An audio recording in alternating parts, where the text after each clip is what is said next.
Good evening.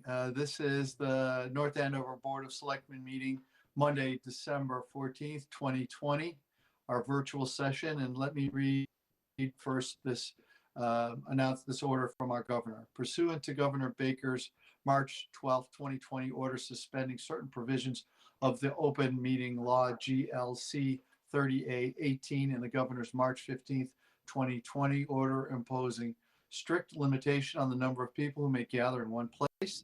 This meeting of the North Andover Board of Selectmen will be conducted via remote participation to the greatest extent possible. Specific information and the general guidelines for remote participation by members of the public and or parties with a right and or requirement to attend this meeting can be found on the town's website at www.northandoverma.gov. For this meeting, members of the public who wish to watch the meeting may do so on their televisions by tuning to Comcast Channel 8 or Verizon Channel 26 or online at www.northandovercam.org. No in-person attendance of members of the public will be permitted, but every effort will be made to ensure the public can adequately access the proceedings in real time via technological means. In the event that we are unable to do so, despite best efforts, we will post on the North Andover town website an audio or video recording, transcript, or other comprehensive record of the proceedings as soon as possible after the meeting. So with that, I'd like to call our meeting to order, first with the roll call vote of select board members, please. Laura Bates here. Phil DiColigiero here. Rosemary Smith-Gilly here. Richard Valancourt here. And Chris Nobley here. Great, we have our full allotment. And our first item is public comment. And again, as we've moved to virtual meetings, public comment may be made, may be submitted at www.northandoverma.gov/SB public comments. And I think we had 3 comments submitted. Is that correct, Town Manager Rodriguez? Yes, Mr. Chair, we have 3 comments. Would you like me to read them? If you would, please. Sure. The first comment is from Michael Fina. He lives on Old Village Lane, and he does not want us to call him. His comment is, as in a butter directly behind the Stevens Coolidge property, I have the unfortunate circumstance of being located directly behind the new water retention basin. During planning process, the preliminary proposed tree screening was eliminated. Therefore, I have a direct view of Chickering Road at the SC entrance in the new property driveway. The property director, Catherine McDonald, also communicated to my wife and I that a screening tree line would be put in place. Although the Stevens Coolidge installed 6 plantings behind my stone wall/property line after expressing our concerns, it is simply a Band-Aid. They have been receptive, but the fact that the screening was eliminated without notifying me is highly concerning. I will now have to contend with our entertainment event traffic and noise this coming year. We have lived through the constant sight and sounds of construction equipment this past year. Although this is an event meeting for their request to renew their entertainment event license, I ask that you please limit the frequency of these events due to the noise and privacy concerns that we have. Thanks. The second comment is from Kelly Cormier on Andover Street. We do not need to call her. Dear Select Board, again, I thank you for your time and patience listening to our continuing concerns about the events and related nuisances at the Stevens Coolidge Place business. I noticed today that the Stevens Coolidge Place is requesting a renewal of their entertainment license during tonight's Select Board meeting and would like to submit this public comment.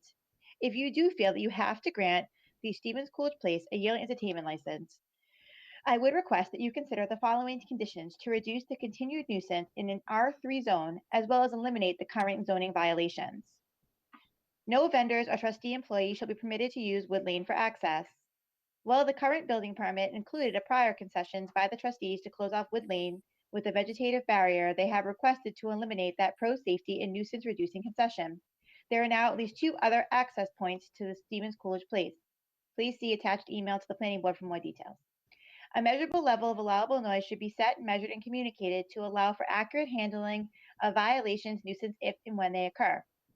The type of music noise, particularly when amplified, is irrelevant. It is really about the noise level. While the number and size of events due to COVID has certainly reduced the nuisance of those events this year, there have been several events, two of them which we attempted to work directly with the Stevens Coolidge Police. They refused to resolve them. Both instances left my backyard and porch unusable and also made the amplified music the dominant noise in my home. On September 3rd, when I requested that the noise be reduced, the Stevens Coolidge Police refused to turn down the music. On August 30th, at least one Old Village Lane abutter and I made the same request. While I was told the music was turned down, it made no impact to the noise levels. No health events will be held on or in the new promenade or parking lot walkway or commercial flower garden that is now being constructed near our home.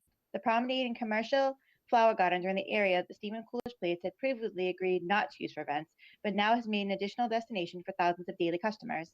Outside vendors should be limited to non-profit vendors. The use of for-profit vendors is a clear crossover to a commercial enterprise, which is not permitted in the R3 district. This would also include not allowing the Stevens Coolidge Place to continue to rent out the facilities for private events. While the number of nuisance events has been reduced based on COVID, we are looking ahead to healthier days. But with that, we'll bring more and more events and customers to this business. We ask the Select Board continue to consider the issues and make adjustments as needed to the license. Also, would it be possible to consider having the Stevens Coolidge Place hire a professional sound consultant to measure and reduce the nuisance since they have been unable to do so? We do appreciate your consideration and assistance. As I stated last year, this is not a once a quarter, once a month, or even a once a week occurrence. They hold events several times a week, making residents live next to the largest party in town, night after night, week after week, in a residential district. The last comment is from Jennifer Goldman of Gerard Place. I believe collaboration is key to the success of our town and schools. Thank you very much for making this tri-board meeting occur, and I look forward to listening to future meetings. I have one request for your next meeting, which to allocate time to refine the school's drafted 5-year operating plan and begin discussing the options for financing the school's 5-year operating and capital improvement plans. Our schools need an infusion of energy, financial planning, and forward thinking, and I believe this tri-meeting will accomplish that. Thanks. Thank you, Mr. Chair. That's all 3 comments. I appreciate that. We have an unusual kind of forum tonight. So before we proceed with that, I'm going to let the Finance Committee and the School Committee open up their meetings so that then we can proceed to the next portion here. Calling to order. Okay. This is Helen Picard, Chair of the North Andover School Committee. It is the 14th of December, 2020 at 7:09, and I am calling this meeting to order. I'm going to dispense with the reading of the governor's order and refer anybody to the reading of that that was provided by Chair Nobley for the Board of Selectmen. And I'd like to call our members by name and have them respond with yes so that we can note that they are duly represented here. So starting with Mr. Teresi. Ms. Lynch. Here. Here, aye. Here. Mr. McDevitt. Ms. Mabley. Here. And representing the administration, we have Dr. Mealy, able and helpful. Yes, Thank you. And I just want to report to the community that Dr. Gilligan was not available to join us tonight, and we'll be listening to Dr. Mealy for the presentations. Thank you.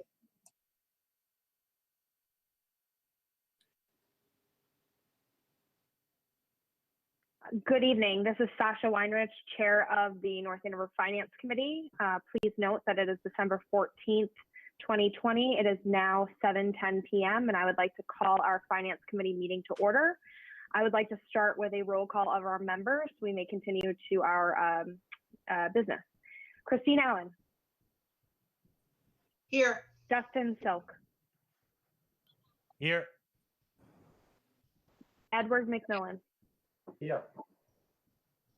Donovan O'Connell. Here. Jennifer Burns-Laws. Here. Regina Keene. Here. Kevin Foley. I'm here. And I'd like to note that Thomas Ringler is unable to make it due to family obligations, and he is in our thoughts tonight. And that, given that, we'd like to continue with our meeting. Thank you, Chris and Helen. Great, I appreciate it. Before I turn this over to Town Manager Rodriguez, let me just take a minute to kind of explain our meeting tonight because it is different. So this is the first time in over a dozen years we've had the Select Board, the School Committee, and the Finance Committee in their entirety join in a conversation about the future and the opportunities for our schools. So as I said, Town Manager Rodriguez will lead us through 3 presentations. I see this, I think we all see this as a tremendous opportunity for a ranging and broad picture discussion from the school committee to help the select board, the finance committee, and our fellow citizens better understand where the district is today and where we can be in 5 years via the town manager's 5-year fiscal forecast, the town manager's FY 22-26 capital improvement plan, and the facilities master plan too. Procedurally, we'll have the town manager cover one component at a time and then open up the floor for broad discussion. And yeah, a bit awkward in our Zoom meeting format, but I'm hoping among us there's a way to engage everybody and have a good and full discussion, because that's really what it is. If that becomes a little too unwieldy, we can shift to a round robin approach, going through one board at a time. Finally, let me say, having previously served on the school committee and the finance committee going back a dozen years, how well the 3 boards have all worked on behalf of the North Andover citizens, even without such a meeting. But to Helen's point and Sasha's, we hope we do this again in the future. So this pandemic, though it's giving us new challenge, has created this opportunity to further collaborate and set the table to fulfill the school committees and the town's goals. So with that, I'll ask Madam Town Manager to begin our journey tonight. Chair Nobley, Yes, ma'am. before we do that, could we please identify anybody else on the call who's maybe not a board member, but is present with us as an administration or other? If you would, please. Dee Casey, Deputy Town Manager. Lynn Savage, Finance Director.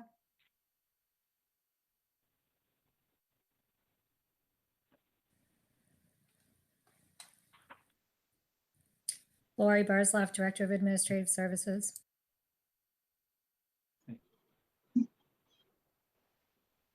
Andrew Shapiro, Director of Community and Economic Development. Thank you, Andrew. Jean Enright, Finance Director.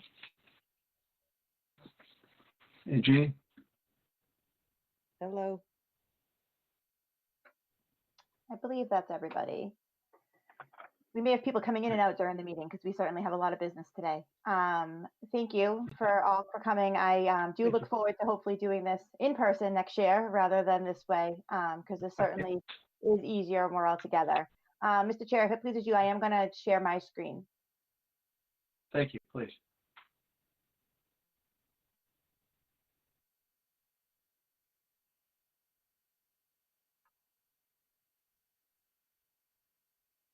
I did share this presentation with you earlier today as well. And the first presentation we're going to be doing is the Town of North Andover's financial forecast fiscal years 2022 to 2026. And we are required to do this by charter. Regardless, it's a good exercise for people to have a good understanding on not only our financial condition, but also on what our future years look like financially. So as for the financial condition of the town, we continue to maintain our AAA bond rating. We actually had that ascertained this year. Our rating reflects our strong economy, our strong financial management, and our strong budgetary performances. We received the Certificate of Achievement for Excellence in Financial Reporting for 2019, as well as the Government Finance Officers Association Distinguished Budget Award for 2019. Thank you to Lynn. We have the following reserves: a stabilization fund of $5.1 million, a capital stabilization fund of just over $1 million, a special education stabilization fund of $716,000, free cash certified for this fiscal year at $10.8 million, and our OPEB trust at $4.5 million. A forecast is looking at our projected revenues and expenditures as a management tool and a policy-making tool that enables us to look forward and evaluate and make good, smart policy choices. It also can serve as an early warning system, allowing us to detect future gaps between revenues and expenditures. It does not insulate us from surprises or emergencies, but it does allow us to plan for, consider those, and correct potential issues as we find them. It's comprised of educated estimates based on past expenditures and revenues and the expertise of town staff. It's most effective when it encompasses a short period, 3 to 5 years, and it's not detailed like a budget, but rather is a summary, and it's always conservative. One of the reasons we really like to do these is that bond rating agencies look on these very favorably. The town of North Andover has 4 major categories of revenue: real estate and personal property taxes, intergovernmental aid, local receipts, and miscellaneous revenue. We do revenue projections to identify the funds that are available for the budget for the next fiscal year and for fiscal years moving forward. Annually, as we begin our budget process, we review the revenues from the prior years, searching for trends and anomalies. I also ask and remind everyone to recognize this is really early for forecasting, and that the numbers we discuss are always early estimates. One thing that we do as we're going through our process is we meet with the Revenue and Fixed Cost Committee, and this year that's already been twice. And the Revenue and Fixed Cost Committee help us to look at our revenues and make estimates for the next fiscal year. One of the things that we do is look back over 5-year averages. So sometimes you may have one fiscal year where one revenue is a little out of whack, and you don't want to change that revenue source moving forward unless you have a good trend to base that on. And that's something that the Revenue and Fixed Cost Committee help us with. Real estate and property taxes account for the largest amount of revenue we receive annually, approximately 77%.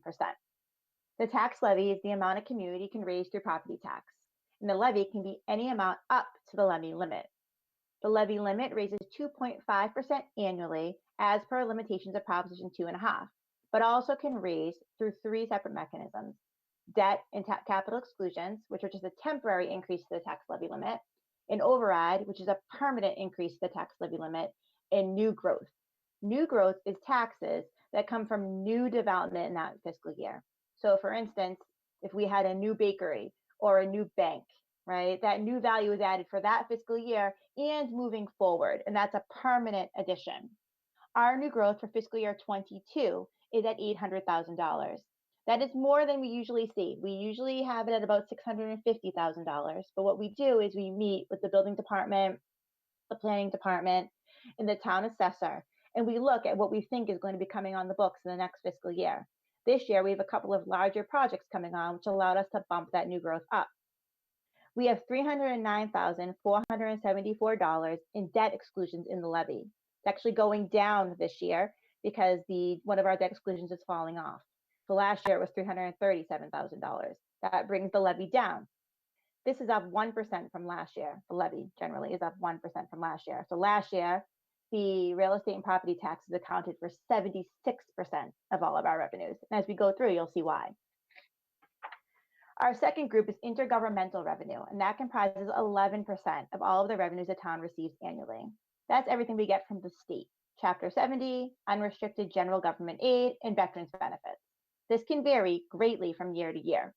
And when I wrote this last week, the state budget was not yet completed. It is now completed.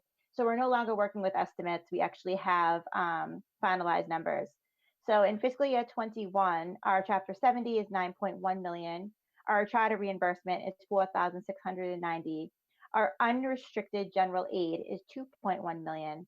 Our veterans benefits, $190,000, and state-owned land, $268,767. It's pretty in line with what we received last year. The only one that we're really seeing much of a change in at all is actually veterans benefits, which is an exact reimbursement of about 75% of what we spend in town. So we're seeing pretty much level in that this year. The third category is local receipts, and local receipts account for 10% of all of the revenue the town receives annually. This is our local fees, fines, permits, and other charges. Things like motor vehicle, meals and lodging, pilots, host community fees, ambulance receipts, parking tickets, all make up these local receipts. This is the part of the budget where we are suffering. Last year, this was 11% of our budget. It's going down to 10% of our budget, hence the increase in the levy. It's actually going to be decreasing by approximately $500,000. Typically, we see local receipts increase by about 3% per year. There's reasons why. The first is that the solar is now moving over to the tax levy per DOR guidance. So with the solar, we actually have a host community agreement that has always been counted as local receipts in every community. At the end of last year, DOR put out a new policy that they now have to be in the levy. So we're not losing that money, but it's flipping over to the levy. But also local receipts are decreasing. So we're seeing fees, meals tax, passports, permits, court fines, investment income, all down. Local receipts, if you took out the solar and compared this year to last year, would be decreasing by 3.55%. When we look at local receipts, we typically would do an average of the last 5 years, but this year it's pretty obvious that that's not going to be able to work. So we had to really look closely at the local receipts and make a determination based on last year's numbers. So for instance, meals tax is estimated to decrease by 20%, almost $120,000 from last year.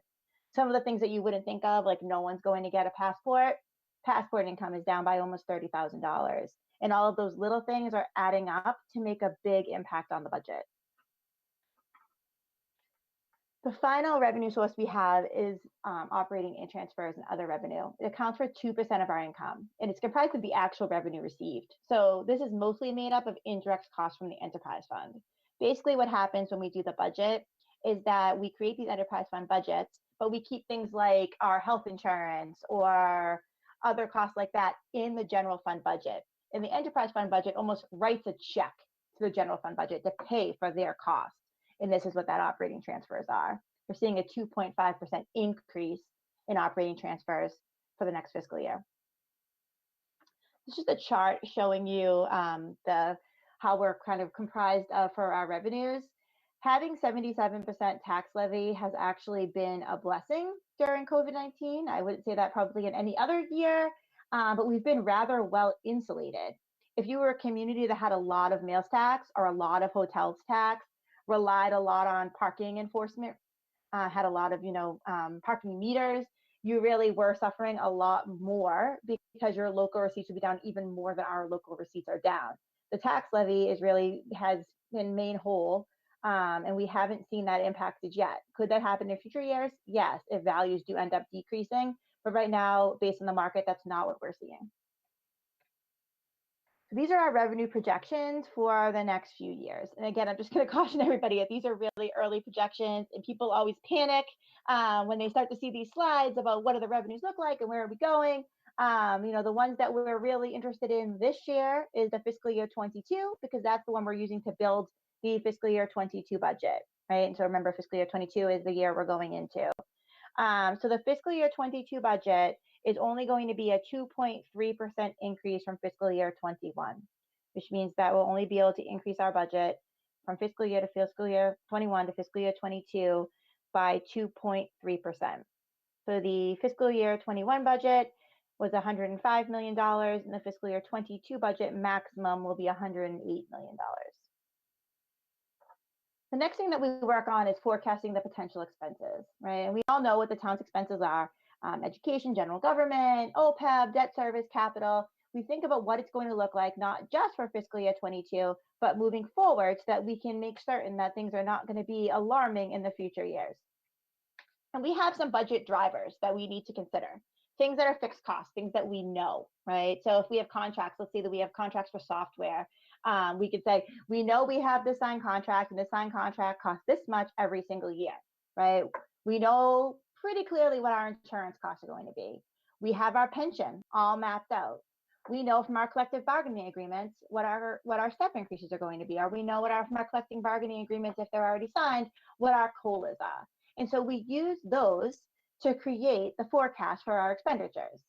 We also have to remember that sometimes our needs changed, right? This year's a perfect example of having to flex for the needs. And so we have to also try to plan when we can, when we're going to need increased services, or when there may be a state and federal mandate, or a bylaw might change, or a demographic, or a population. And we try our best to account for those things too, if we're able to know what those are. This is our expenditure forecast. So again, we look at those known contractual increases. So on the town side, the COLA for fiscal year 23, which is that second column, and I apologize, I cut off, is 1.5%. Our health insurance for this fiscal year for 23, we're looking at 6%. We're looking at 6.5% in future years. We actually have a GIC meeting on Thursday, so I'm hoping we'll know a little bit more about that. Other personal benefits, we usually see about 6.5% per year, and the primary driver on that is really the pension appropriation. That's 8% in the outer years, and we are on a more aggressive funding schedule for that, with the back owed pension being paid by fiscal year 36. For fiscal year 22, what we're looking at for departmental increases is 1.5%, with the schools increasing by 2.5%. The good news on that is that the schools have told me that level service is 2.5%, so we'll be able to get through that rather well. For the town departments, we're still putting our budgets together, but 1.5% is the amount of COLA, so it doesn't really allow for much other increases, and we'll certainly be doing some creative financing and creative budgeting to make that work. The hard thing is that when you have a 2.3% increase, but things like health insurance are going up by 6% and pension is going up by 6.5%, it certainly eats into the rest of your ability to increase. This is our estimated retirement appropriation from fiscal year 21 to fiscal year 28. I left a little chart on the side because I think that it's telling in some ways. It looks like a wide range, but really they've done a pretty good job of keeping it relatively flat within the $1 million. And as we know, we are looking at a full payment in fiscal year 39. The 8% falls in the much later years, which is good at this point. This is a breakdown of the town budget. So as you can see, the other personal benefits makes up about 7% of the budget. Debt service at this point is about 5%. It's a little hard to say that the schools are 50%, or public safety is 11%, or general government is 5%, because we do all have health insurance costs and other personal benefits that really kind of mix in together. And our support services obviously are shared by every department. And then this is the 5-year forecast with both the revenues and the expenses showing. So like I said, please don't panic. You know, we are showing a $414,000 delta for fiscal year 22. That's with the school expenditures at 2.5%, the town departments at 1.5%, and the health insurance at 6%. As we get further into the process, you know, we may see things like the health insurance decrease, or you know, we may have departments that come in with really creative ways to save money, and we may just find other cost savings as we go through the budget. Last year here was my first budget, and I'd only been here for a couple of months, so I'm certain that we'll be able to bridge this gap, and I look forward to the challenge. And that is my last slide. Mr. Chair, do you want to stop here and see if anyone has questions? I think that's good. So let's open it up to the floor. Yep. Please step up. Madam Town Manager, I can't see the bottom line on your last slide because of the Google Meets presenting bar. I don't know if there's any way you can. I can hide it. Let's see. Hold on. Let's go back. How's that? I can see it now. Thank you. That's very helpful. The bottom line, it's always so helpful. The bottom line is helpful. And again, I don't want anyone to get nervous about the bottom line. Things flex, they change. New growth is not what we think it's going to be. You know, things can certainly change as we move along.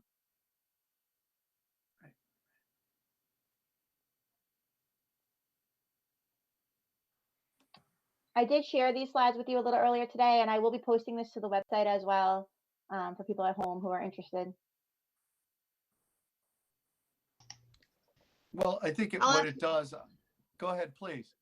Oh, I was just going to ask a quick question, and it's just, I was looking at these numbers earlier, and I know it's we'll worry about the smartness of the question or not, but there's 3 items I know that are going to be impacting our revenues into 2022, and that's the Stevens Estate, Royal Crest, and Amazon. Are those, I know the Stevens Estate is in a different category, but Royal Crest and Amazon, could I consider would that be under new growth? Is that where that's tucked in? Or is that? So, sure. We won't see Royal Crest or Amazon come on until at least fiscal year 23, maybe fiscal year 24. So Amazon's hitting in a really funny spot. I think that we'll see the building permits hit in fiscal year 21. And the building permits are obviously a one-time revenue and they'll flip through to free cash. I don't think we'll see any of the new growth in the buildings come on until fiscal year 23. And at that point, I would expect it might just be part of the project, not the entire project, depending on where it falls.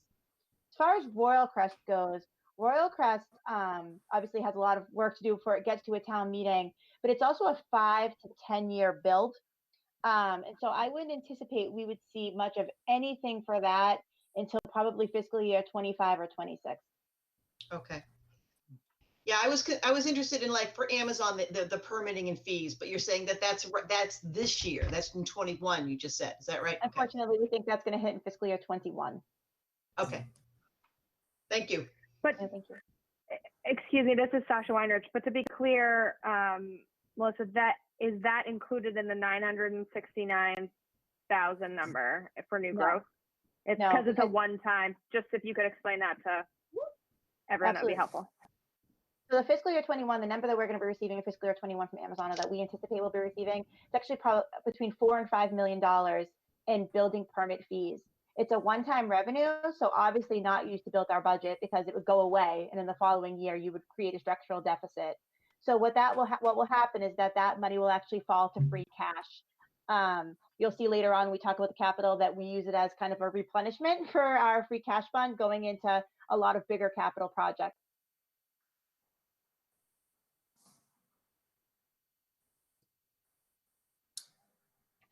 So I have a question. I'm not sure.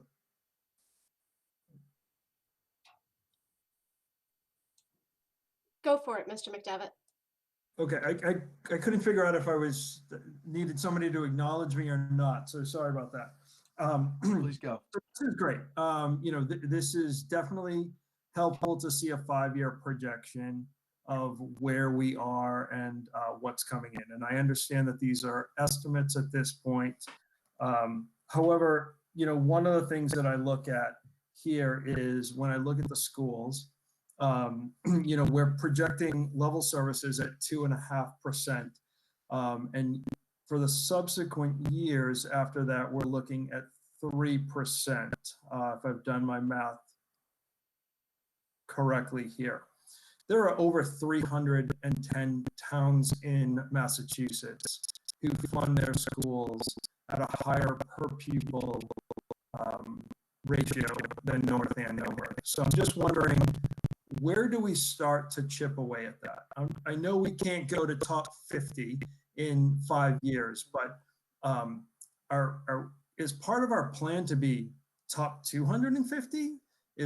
Are we just comfortable being 300? Yeah, I think it's a great question, and I look forward to working on it with all of you. Fiscal year 22 is certainly not what anyone I think has expected or hoped for. And I think that we have a lot of new and really interesting projects coming on in our future years. And as that revenue comes on, I think working as a team and having a good vision and plan, we'll be able to really start to chip away at some of the issues and concerns that you're talking about. One of the things that we'll talk about a lot when we talk about the facilities master plan presentation is how we do that, right? Collaboratively and through planning. A lot of the time, I talk a lot, and everyone probably makes fun of me about it, about baking the cake for town meeting and making sure it's not, uncooked in the middle. And I think that, I'm sure we'll discuss this during the facilities master plan part of it, but, a lot of the time when you have needs like you're talking about, linking those capital needs and those operating needs together is a really wise way to bring your vision forward. And I'm hoping that I'll be able to assist you all in that. I think that that's great. And I think that that's, a definite needed step. And I recognize that you've only been here for about 1.5 years, but I've been on the board for 9 years and we keep hearing the same thing. So part of what I thought some of our goal or our opportunity for conversation tonight might be about what our plans were and how we might be looking to try to address that. Because honestly, I mean, to continuously live in a community like North Andover, which is a amazing, beautiful place, to see us the bottom 25 towns on what we invest in our students and our youth is disheartening.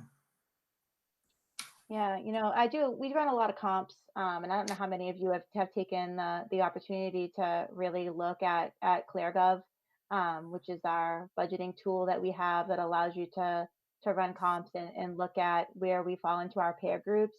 Um, you know, to me, it's disheartening that it's not just the schools, it's actually spending throughout the entire town. And I think, we've done a really good job of making sure that we're financially stable. And honestly, if we weren't, we would not have weathered the last year so well. But that has resulted in reduced spending in most of our departments. And that's something that I think as a town, as we move forward, maybe out of the recession years and into the future years, we have to think about where our priorities lie and how we want to meet our goals. So, I apologize that it might sound like rhetoric to you. I don't mean it that way at all. I actually really do think that we have this impetus for change through the facilities master plan too, and through our commitment to doing those capital projects. And I hope that next year we're having a different conversation than this because of that. All right, I'll let some other folks ask some questions.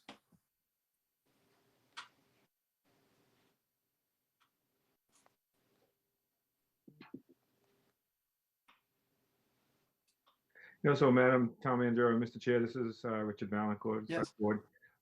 Just, kind of following up on Mr. McDevitt's comments, I guess, the comments are well taken. Currently, we're at almost 50% of the town's budget is on the schools. So I think we do have work to do because we're under, pressure to keep taxes at a reasonable rate and especially with the events that we currently find ourselves under. So I think it's work that we all have to do collaboratively. And I agree with Mr. McDevitt. We need to have some real discussions on how we can improve the town's per pupil spending, but also, also try to keep that at a reasonable tax rate as well. But it's hard work and I think it definitely needs to be addressed. And it may not be within a 5-year plan, but it may be a 10-year plan or something more or less in that range somewhere that we have to work on to get to that point. A kind of a follow-up to that, Madam Town Manager. So we've seen a lot of 5-year budgets over the past few years, and we've always seen that as we look out 5 years, we have a significant deficit, and that's kind of shocking when you first see it. But that's been the case for as long as I can remember on this board. But can you just kind of give us an overview of how this stacks up to past 5-year budgets with respect to the amount of the deficit and also, how we actually end up performing against that? Obviously we've never really made to a deficit like that or experience a deficit like that. But how does this budget, this 5-year plan, stack up to past 5-year plans? And is some of that driven by what we're currently experiencing through COVID? Yeah, Lynn and I looked back because I said, "Oh my God, it's a huge deficit." So Lynn and I looked back, and this is actually pretty standard for what we would show. And I actually remember having this conversation with the assistant superintendent Mealy last year. That we always create this showing the delta, but somehow manage to get there. A lot of the time, we managed to get there because of new growth. So very similar situation we were in last year, and we ended up having some new growth come in. I believe for National Grid that we didn't expect, that ended up kind of flipping us the other direction. So, this is pretty standard for what you guys have seen in the past. This is different than what I'm used to. Before I came here, I never would have shown a forecast with a deficit. Lynn had to convince me it was okay because, it just feels funny to have numbers showing in the red. But again, I think a lot of it is because we're really just doing estimates and things do change, and they can change as we're seeing this year relatively dramatically. To have a 3% dip in local receipts is very unusual and certainly not something that we had planned for last year, right? So, it's great to have it as a tool, but it is just that. One of the things that is good about it, though, in many ways, is that it's a great planning tool for when we're doing things like collective bargaining. Because we can refer to it and say, this is where we expect the levy to be. This is where we expect state aid to be. And this is why we can offer this. And so it really is a great tool for helping us to create those packages. Question. This is David Teresi. My question is, I think Dick hit it on, and you just alluded to it as well, Melissa. We've seen these forecasts, and it's not a budget; it's a 5-year forecast, and it always shows a deficit in the out years. Always does. That's because most of the numbers that are going in aren't honest.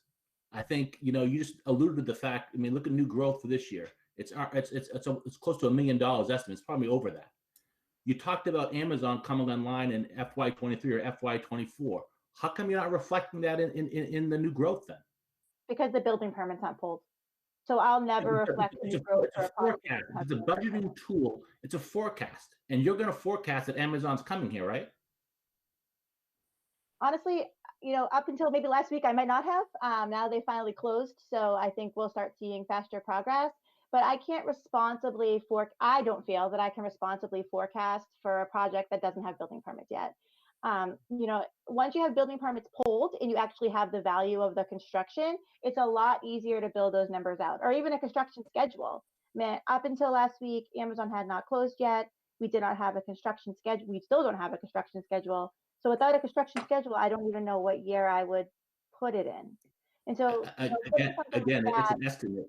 It's a best estimate. You said it's a tool. Something like that into the forecast, like with any number we put out, right? People start to rely on that. And so the last thing I would want to do is put into fiscal year 24 a huge amount of new growth. And it's not really even a huge amount of new growth, right? Because we do have the TIF. The difficult part about that being that, people get very excited about seeing that in fiscal year 24 when I don't know for sure that it's going to fall into fiscal year 24. So as soon as the building permits are pulled and I have a schedule, I'm happy to add it in. But by the same token, by putting those deficits in there, you try to scare people, say we don't have the money to pay for things. And then suddenly at the end of the year, we always have this extra money. It's certainly not our intent. Respectfully, this is Sasha Weinrich, Chair of the Finance Committee. David, this is the way that they have been forecasting and historically, right. and I think it's financially prudent to not put a estimate in there that we don't have a building permit for, and we all are aware of the estimated cost or potential revenue of that building permit. And I think this is a forecasting tool that's following the structure that has been in place for some time, as you said. And I think for the purposes of this conversation, Melissa, the town manager made her presentation. I think it would be helpful for us to acknowledge that and then talk about potentially maybe the next set of information, the facilities master plan too, because I think some of the questions that people are bringing up in the comments relate directly to Assistant Superintendent Mealy and Town Manager Rodriguez's presentation and some of those points. I think it might be helpful to have this conversation as part of a larger conversation that includes, capital projects. I think that might be helpful. Yes, Madam Chair. And Mr. Chair, I'd like to also just comment of this not being honest. I kind of take exception to that. This is a goodwill estimate made by the town manager and the town accounting staff. It is honest. It's not a dishonest or any type of, it was meant to be misleading in any way. Richard, respectfully, it's presented every single year the same way, and there's always money left over. That's because we're taking a conservative approach. So I would not want to say it was dishonest. It's a goodwill estimate, and it's intended to help forecast for the future. And we've always forecasted conservatively. And forecasted wrong. Hey, let's. The forecast is always wrong. That's the first thing I learned when I got into the business world. The forecast is wrong the minute you write it, but it's what we have. It's the tools that we have in front of us. And can I add this? So this is Selectman DiColicio. It's even if it were to be categorized as wrong or off, it's a forecast where we as a community benefit because of its conservatism, as opposed to forecasting more money than we could reasonably expect to come in or potentially could fall from beneath us, right? So wouldn't we rather be conservative and not set ourselves up for expecting money that doesn't end up materializing that year? With all due respect, Yeah, Selectman DeColigiero, I don't know that we benefit from that because our schools continue to struggle to reach the needs of our students because we forecast low and we end up with more, as Mr. Teresi has stated at the end. So we have many millions of dollars in our rainy day fund that cannot be part of our general operating budget because it's one-time money. So, you know, I'm not saying it's not a good faith effort in the forecast, but I can't say either that the schools benefit from this or that we as a full community benefit from having many millions of dollars that are unavailable for our operating expenses. So just so we know, Respectfully, I would just, so no, go ahead. Rosemary. I would disagree with that. This is Chairwoman Weinrich, because we actually can use those one-time funds to fund our capital improvements, which frees up our ability to take out debt in future years in order to fund capital projects that directly benefit the schools. So in this case in particular, we're actually in an advantageous position. And I think that the whole point of this meeting, which I'm incredibly excited about, and you know, we talked about that, Helen, is to be able to move forward the conversation so we can talk about what things the schools do need. And that's part of also a capital plan, so that we can say, all right, what needs do the schools have from a capital perspective? And then from a policy perspective, the school committee and the school administration can now say what needs you have operationally to run those. And we can forecast as a community, you know, how to move forward together. And I think that's the conversation that we really need to be focused on at this point to move forward. I was just going to add that for fiscal year 21, we really were not conservative. We only left $120,000 of levy capacity on the table. So out of $105 million available, we had $120,000 more that we could have raised. And we only had that because we had something new come on. And so for fiscal year 21, we pushed it as far as we possibly could with the budget. Well, Town Manager, Mr. Chairman, through you to the Town Manager, I just wanted to ask you, it's Kevin Foley, I wanted to ask you philosophically, how important was it what we did last year? Because we're looking at a 2.3% increase from FY21 to 22. And I recall with great interest, I listened to your comments last year, how important it was to build that budget. I wouldn't mind hearing a couple of more words from you about philosophically and fiscally what that meant, what we did with the consensus budget, as I recall. Yeah, Superintendent Gilligan and I just had this conversation last week. I thank God we did not cut last year's budget and that we were able to maintain it and that we entered into that MOU. Because if we had cut it back to say a 3% budget, and then this year we're only able to increase by that 2.3%, we'd be looking at 5.5 over a 2-year period, which really would have been detrimental to services. And so we were lucky that we pushed as far as we did last year. And we were able to do that last year because of the new growth that we had some really extensive new growth conversations, did the same thing we did this year, and really picked apart what we knew was going to be coming on for fiscal year 21. But you know, we both said the other day, thank God that we were able to maintain that budget. I must say that I thought you showed a lot of leadership last year, because there were many who were very concerned about what was happening around the world and the Commonwealth about where we were going to be, you know, budget-wise this year. And I do remember your comments, and I'm glad that we did what we did last year. Thank you. Can I add, and this is going to be consistent with what most people are saying, in that if we continue to try to address this situation, and I'll call it a problem, if we continue to try to address it through annual budget increases, we're going to continue to have this contentious conversation, and we're going to fail because the process doesn't allow it.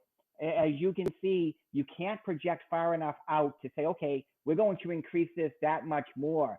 We're going to always be getting level services plus a little bit more, and that's just not going to do it. So as everyone is saying in this conversation, we need to find another way, and that's the benefit of coming together. I think we're all saying the same thing.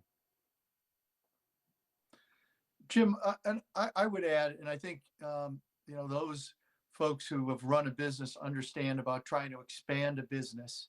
And when you do that, you need to have a goal and the path for that. And I think going all the way back to, Andrew's first question, the vision of what are we going to do? What do we want our students to learn? How do we want them to learn? What form will that take?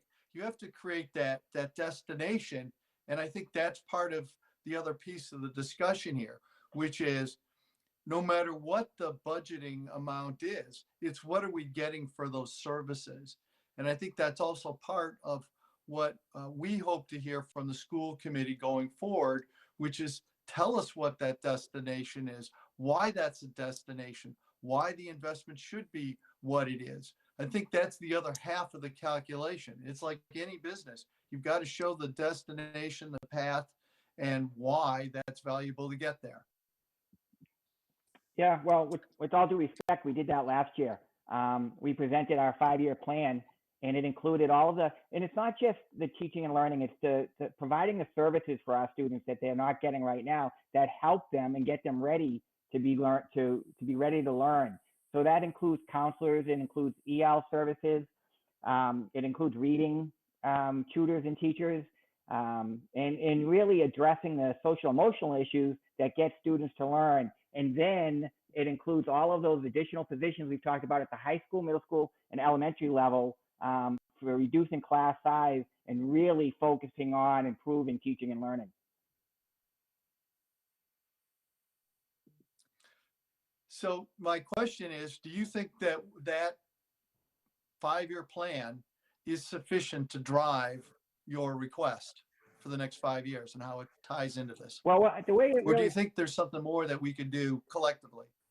Yeah, well, I think that's for the group to decide. I will say that it kind of, that question tees us up for the facilities master plan part of this discussion, in that we can't add all of those positions, especially the classroom teaching positions, without having the space to do it. And so one has to happen and the next one follows. If we can get the projects approved and that facility master plan approved and get that work done, then we can start to address the classroom size and all of those other positions, because now we'll have the space for it. But we need to have one before we get the other. Right, but you're not saying that the proposal you put forward last year with the the English language learner and the assistant principal for Atkinson and some other things, that's the entire request you'll need for 5 years, right? I mean, if we build onto the middle school, you're going to need more staff to fill those classrooms. I mean, there's a lot more than what you requested last year that you would ultimately need, I would think. Well, that's in the 5-year plan. We presented a 5-year plan that included 7 high school teaching positions, 16 elementary teaching positions, well, actually 9 high school and 15 middle school. So the 5-year so plan that include what you would need for if we built onto the middle exactly. School. Okay. Well, but my understanding, and I think that part of that is moving into the next presentation, is that you have a group assembled right now to provide the recommendations on what those renovations or new build will look like, and we can't put those capital needs into the budget until that group decides and makes a formal recommendation to the school board, right? Is that kind of how the process works? I think you explained that a bit in the next presentation. So you wouldn't have finalized, I mean, that 5-year plan is excellent, and but it's an estimate. You wouldn't finalize that until you understand what you've finalized for the capital needs, right? I mean. Yep, the same way the other ones would estimate, yes. Right. And it's going to be contingent upon what projects get approved and what we do at, to our older elementary schools and our middle school. Absolutely. And I will say that I look at it as this way. We have that 5-year plan, and there are some things we can do in the next couple of 2-3 years. And those are mostly the social emotional supports that we need to get into our schools, because they don't require, for the most part, additional space. So what we do get in addition to level services, that's what our focus will be on. And then as these projects start to come online, that's when the additional positions start to come in. So let's do this. If everybody's good, let's move on to the next piece here. The only thing I would, if you let me just point this in your 5-year plan, let's not forget that OPEB reserve, right? That's a very important consideration as you look at your 5-year plan, because that's the other component when you add on those positions. And we make sure that's in there. Okay, Mr. Chair, so I'll run through the capital improvement plan. I think this one will be quick, and then we can move on to facilities Please. master plan too. Thanks. Madam Town Manager and Chair Nobley, somebody has joined this meeting since we recognize the people in the meeting. I feel it's important that we recognize those people, whether or not they're part of this conversation. Just for the minutes, I think it was 7:40 that we heard a ding that somebody came in. So before we transition to the next thing, if we can recognize everybody in the room, thank you. We have licensing as well tonight, and I'm assuming they may be people that are coming in for our licensing hearing later. Yes, that's correct. Yes, it is licensing. But do we need to recognize that they're in the meeting at this time? They're not. I don't think so. They can just join us for the public hearing later. So they may not even be at their computer. They may just be signed on. I do know that town council is here. Suzanne Egan, I did see her join. She's here for a conversation later in the evening. Yes, I am here. Good evening. Thank you. Okay, I'm going to go ahead and present again. I'm going to do the capital improvement plan first, and then we will go from there.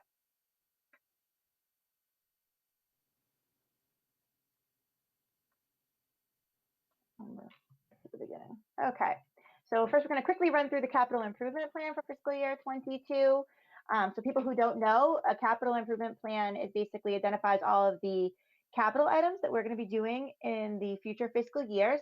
They're usually our tangible assets or projects that cost more than $25,000. So typically things you can hold on to or that result in improvements of things you can hold on to. They have a minimal useful lifespan of 5 years. It typically provides us a good planning schedule and defines our financing options. As a policy, we do try to fund all of our projects of less than $50,000 within the operating budget using the tax levy. So those projects are not included in this plan. And then the capital budget, separately from the capital plan, is the upcoming year spending plan for capital items that is presented to town meeting for approval. This is, again, a 5-year tool. We meet with our department heads in the schools after they submit and prioritize their requests. We discuss concerns, funding mechanisms. You'll find that this document is very fluid. It changes based on needs, priorities, and emergencies. You may see something pop on in one year that you hadn't seen before, or something else moves out to further years because things just change, as is the nature of our capital and our building maintenance. So for the 22 to 26 capital program, we have $21 million in general fund projects over the 5-year period. There's 38 projects in 9 departments, and some of those projects occur over multiple years. So for instance, you might see IT improvements at the schools is funded every year for all of the 5 years because it's an ongoing capital need. We also have $2.4 million in sewer enterprise fund capital projects over that 5-year period and $2.4 million in water enterprise fund projects over that 5-year period. Those are capital projects that are paid for using typically retained earnings. And retained earnings, just so you know, are like the free cash of an enterprise fund.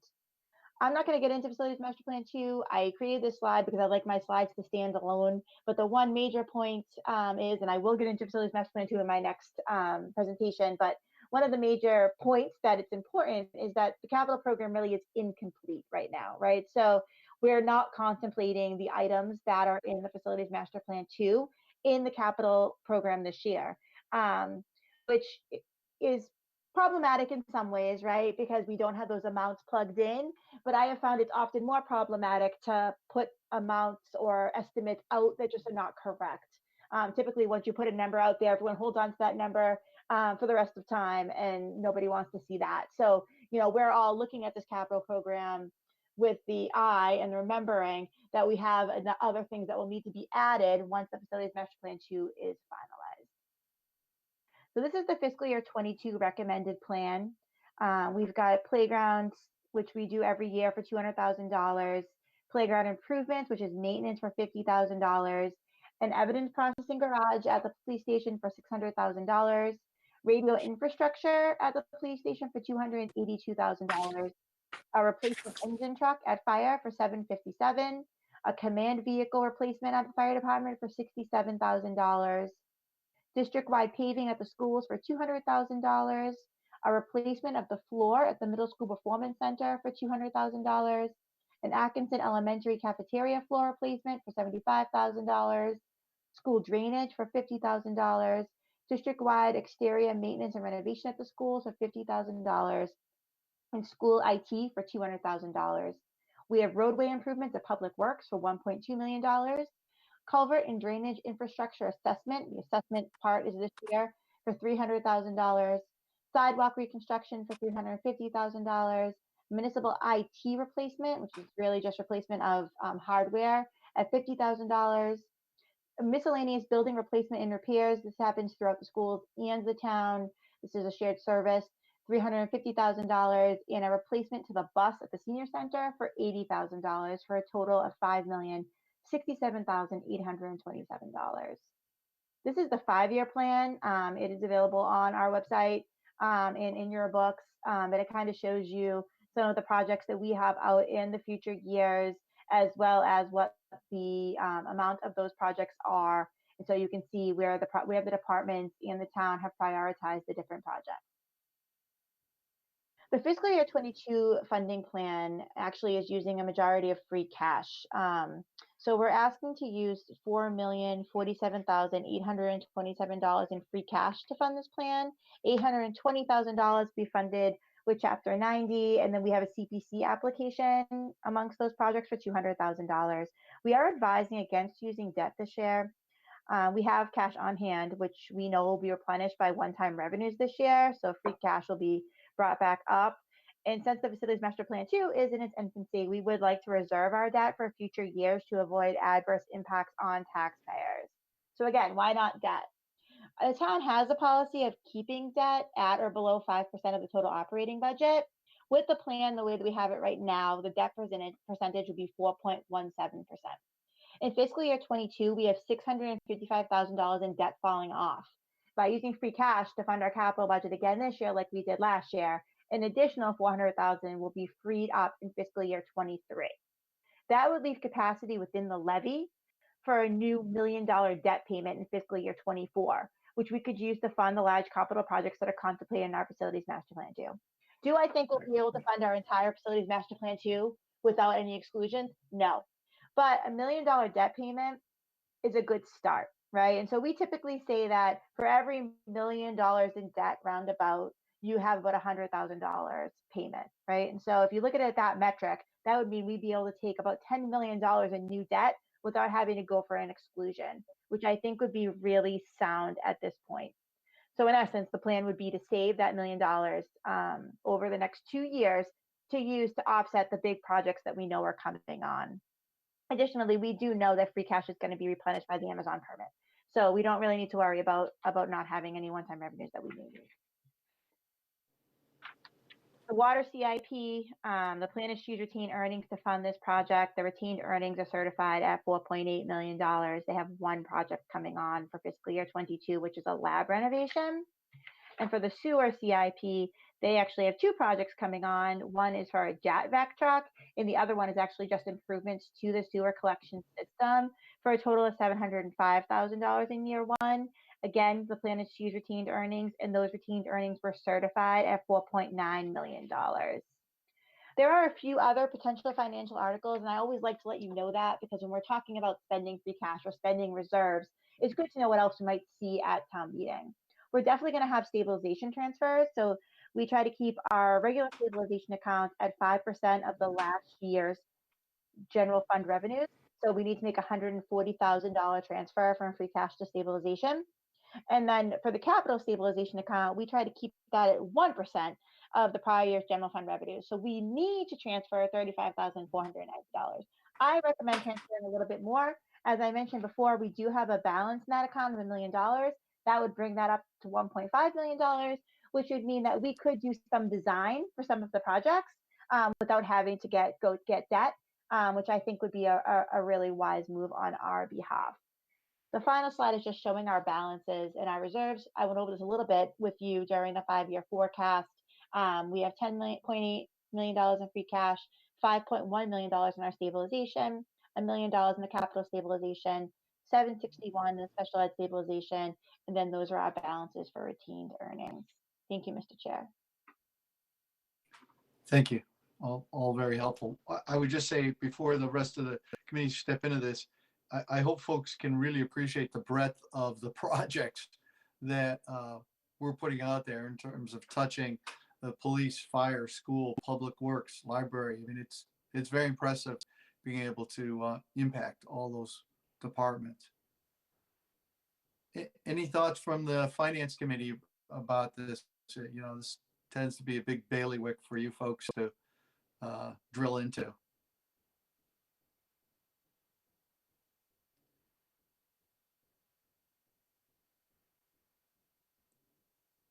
Not at this time from me.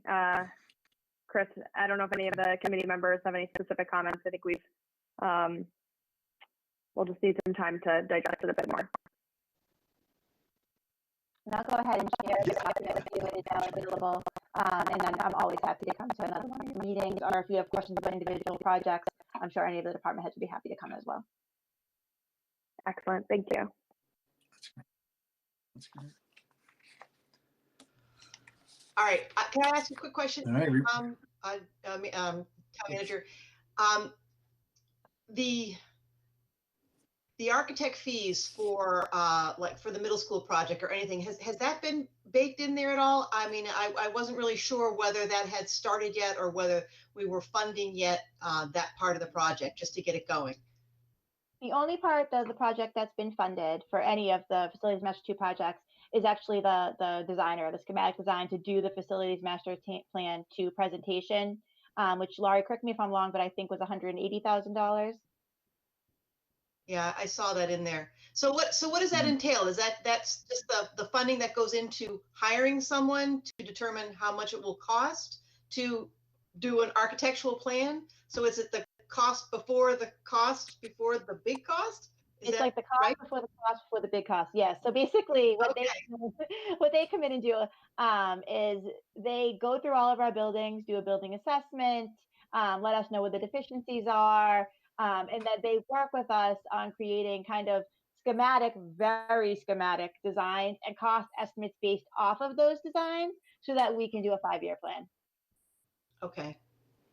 All right. Because as I see it in all of these projects, which all of them are so worthy, obviously the middle school, our need for a middle school it's got to be the most overwhelming project that we have. And that's the one that will be the leader of, do we have to have a debt exclusion? Do we need an override? I think that's the driver right there. So whether it's in 22, 23, 24, wherever that fits in, that's what I think that we're looking forward to. That's just my opinion. Okay. I agree.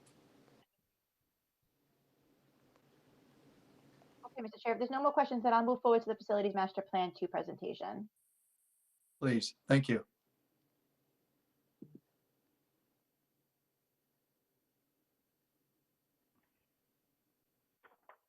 Okay. Let me hide this. All right, so facilities, Jim and I are going to present this together. Jim, and feel free to jump in at any time. So Facilities Master Plan 2, what's included? It's Fire Station 2, potential youth center additions, the Franklin School, the Kittredge School, the Atkinson School, and the middle school. The youth center was more recently added when it became evident that there is some space issues there. So they are really in the infancy of the project and just started meeting with the designers after pretty much everybody else did. So they're just starting now. So far, we bid the project last winter. It was awarded to the Mount Vernon Group Architects, 125. I was lower than I thought, $125,000. The working group has had multiple meetings with the architect to give feedback and necessary information. They undertook a preliminary facilities assessment, completed preliminary designs and cost estimates for Fire Station 2, which I'm going to run through super quickly with you here. And then they created options and preliminary cost estimates for different school scenarios as part of that assessment process. So this and those are just to get us thinking in that kind of a way and determining what models and what other options are available, and then we can do the same type of cost estimating. And so those were just to get things started. Yes, very preliminary. So this is kind of an idea of what you get when you do these types of projects. And so this is the very schematic, very loose design for Fire Station 2. So you can see the blue is the existing fire station. The orange, they basically look at the site, they figure out what you have available for space, and they figure out what your space needs are, what your needs are, and what could fit. And so the things that the fire department said is, one, we don't have enough sleeping quarters, and two, we need an additional bay, right? So you can see here that they fit in the additional bay, they fit in the additional sleeping quarters, they go ahead and figure out where you're going to have your parking. It's all very, very preliminary. They go through and they give you rough drawings for a lower level and a higher level. They do that so they can give you cost estimates. The preliminary cost estimate for this Fire Station 2 renovation is $6.5 million. Preliminary, back of the envelope, really, very schematic drawings. Then what would happen is that if this became part of the Facilities Master Plan 2, right? So this is an if, because the Facilities Master Plan 2 committee has not finalized any plan or brought any public input. But if it came forward, what we would end up getting is a 5-year plan with all the different projects. Sometimes it's longer, sometimes it's 10, with all the different projects baked in, right? And it would show you this plan would go in year 1 for design, for year 2 for funding, right? This is how you would pay for it. This is how you would keep your debt at that 5% that you wanted to keep it at. And all of those things would be built into that plan. Additionally, one of the things that we really, really wanted to have as a part of this is not only the cost estimate, but cost estimates that include growth, right? So we all know that a project that's designed in 2020 does not cost the same to build in 2025, right? So we wanted them to look at the plan and also adjust it for that time frame. All right, Jim, this is you. Okay, so this is what we were talking about earlier. The school committee has commissioned a subcommittee to review the options and identify all of the possible scenarios that we can do for these projects. And what we want to do, and Holly Vitsky Lynch is the chair of the subcommittee. Our first meeting is actually tomorrow night. We have representatives from the different schools who are part of that subcommittee. And our mission is to get stakeholder input. And by stakeholder, I mean everybody in the community, staff and parents and anybody else. And based on student needs and enrollment projections and looking at grade distribution as a possible variable that we might adjust, meaning right now we have our kindergarten, we have 1 through 5 in the elementary, and we have 6 through 8 in the middle school. But we could consider an upper middle school at 7 and 8 and a lower middle school at 5 and 6, and then our elementary being 1 to 4. Not saying that's what we're doing in any way, but just letting people know that those are the kinds of options we're looking at. What is best for North Andover students going forward for both space and teaching and learning? And then identifying all of the possible options, because I've said this many times, the worst thing that can happen is for us to present, here are the options, and somebody to say, oh, did you think about this? And we hadn't considered that option. So we want to make sure we give everyone a chance to have input, and we identify all of the different, and actually analyze all the different possibilities, do the pros and cons, and then report back to the school committee so that the school committee can see what they all are and what the pros and cons are, and have those vetted by the public and make a final recommendation to the Facilities Master Plan Phase 2 committee of what the school department thinks we need to do. Thanks, Jim. So future steps, once we get past that part of the process, is that MVG, the consultant, will send a draft report to the town, right? So the school committee will go ahead, they'll figure out what they think the best scenarios are. We'll get those over to the consultant and we'll get this report. The report will include the assessment of each building, the recommendation for design, the cost estimates, including that inflation calculator we talked about. The Facilities Master Plan 2 working group will meet to discuss the report and to begin a public process for education and input, right? We want to make sure we hear from everybody. And that once that plan is finalized, the town will insert the plan into the capital program and will introduce it at town meeting in May of 2022. My hope is that May of 2022, we've got a project on there for design. it's important to remember that we're just using this as a planning tool, right? We're making decisions today that are really big picture decisions, but the full designs of the project will happen once the pre-construction funds are appropriated. So for instance, right, and we kind of had this struggle with the fire department. Right now, we're just making those big decisions. Do we want an addition? Do we want a renovation? Do we need do we need a bay? Do we think we need parking? We're getting general sizes of what it's going to look like and where it will be situated on the property. During that design phase, when the pre-construction funds are appropriated, that's when we make the big decisions like how many rooms, where do the bathrooms go, how are the hallways oriented, how big is the gym, right? Those are when we make those decisions. That's when we create the building committees and we make the really important decisions that go into the building. Right now, we're just making those big picture decisions. Anything to add, Jim?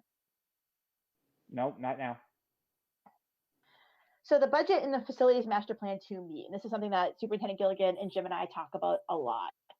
This plan not only dictates our future capital needs, but it allows us to think about how we want our buildings to look and function moving forward. So one thing we have to remember is that our space decisions dictate our goals and needs, but way more importantly, our goals and needs need to dictate our space decisions, right? So we need to create the buildings to have the schools we want to have. So often building projects of this nature are linked to operational overrides because when you build a new building, you have increased costs. So if you put an addition on, you know your utilities costs are going to be more. You know it's going to cost more to clean a building that's bigger. But we also know there's going to be increased costs for staff to utilize the building in the correct ways. So if we're going to make the commitment to putting an addition on the middle school, we're not going to not have teachers for those increased classrooms. So we bring these plans together as a comprehensive plan, and I think that's the recipe for success for getting the funding that the schools need. Jim, anything to add there? Yeah, let me add. So there may be some rumors out there. Dr. Gilligan authorized me to let people know that he had a orthopedic surgery, and that's why he's not available. He's recovering nicely. He put it off way longer than he should have, and finally he couldn't wait any longer. But prior to the meeting, as Melissa was just saying, the one thing he did text me about tonight's meeting, he said, remember to tell them our needs should drive the spaces we create. Correct, 100%. Something I think we meet weekly. I think we both say that at least once during each one of our meetings. It's 100% true. And so we're committed to working towards that. And then finally, Jim, Greg, and I are happy to announce that as part of the peer review for the Royal Crest project, the town is completing a school capacity study. So this just started. We have a meeting about it actually this week. We signed the contract last week. And basically this study will review all of the space conditions in all of our buildings. It will review our population and data and trends, not just from the Royal Crest project, but most importantly from the Royal Crest project. And it's going to be a really important tool to aid us in making decisions related to the facilities master plan too. The report's due the middle of January. The consultant is Arthur Wegman of Educational Resources Management. I've had really good success doing these type of projects in the past. And basically what they go ahead and do is they look at the buildings that we have. They figure out how many square feet we have per student, right? Which we probably know right now. They figure how many square feet we should have per student. And they help us figure out how we get there. They also look at, let's say we have a new project coming on, and out of that new project, we're going to have 10 new students. I'm making this number up. We're going to have 10 new students, and there's 12 new students. It's going to be one in each grade. But we know that that school already has a full third grade, right? Because the capacity study told us so. So now we know that a new development is causing us to create an additional third grade, right? And that's a really important tool for us to have, not only when we're working with a new development or developing a development agreement or negotiating in that way, but also when we're doing these types of space projects like we're doing right now. And so having these two things line up together, the timing really couldn't be better. Jim, anything to add on that? Yeah, I agree. It's absolutely going to be critical information for the subcommittee as we move along. And I believe that's all we have. I'm happy to answer any questions, and I'm sure Jim will as well.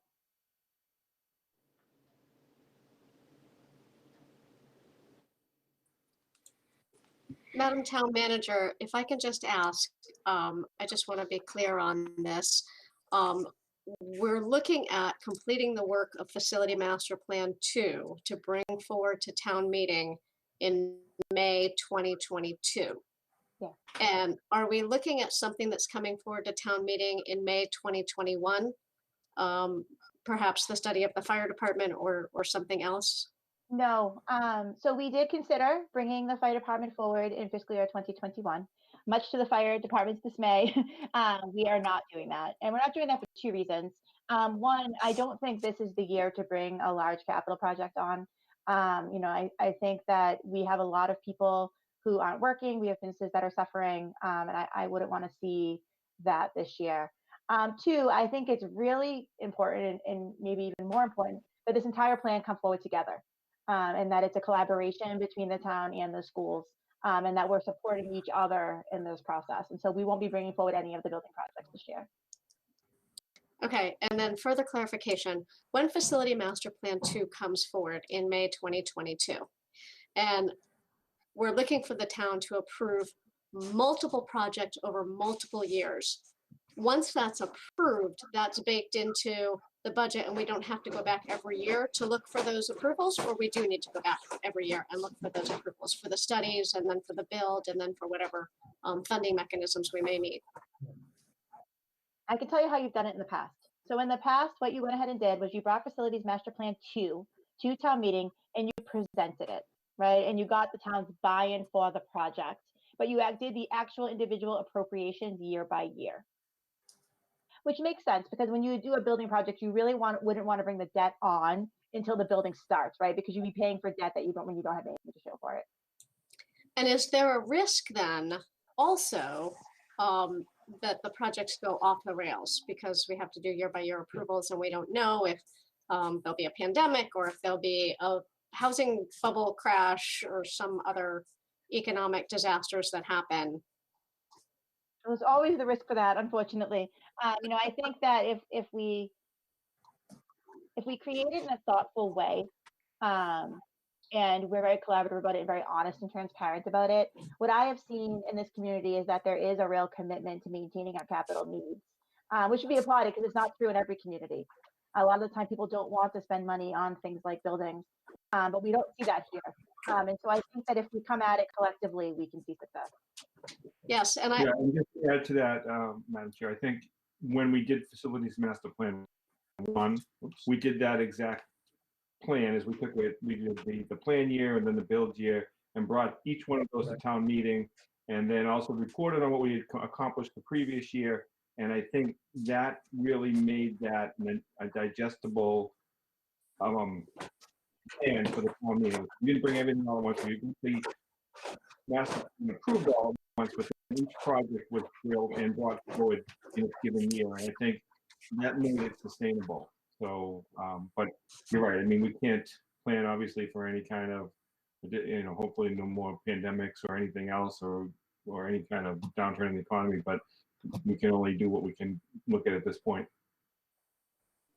Yeah, and I think this is a really exciting time. I think that we have some years behind us of cooperating and collaborating across the community. We had in the past some period of time when there was a lot of struggle between boards in the community, and we've built that success out of Facility Master Plan 1, and I'm excited about the opportunity that we have to work together in Facility Master Plan 2.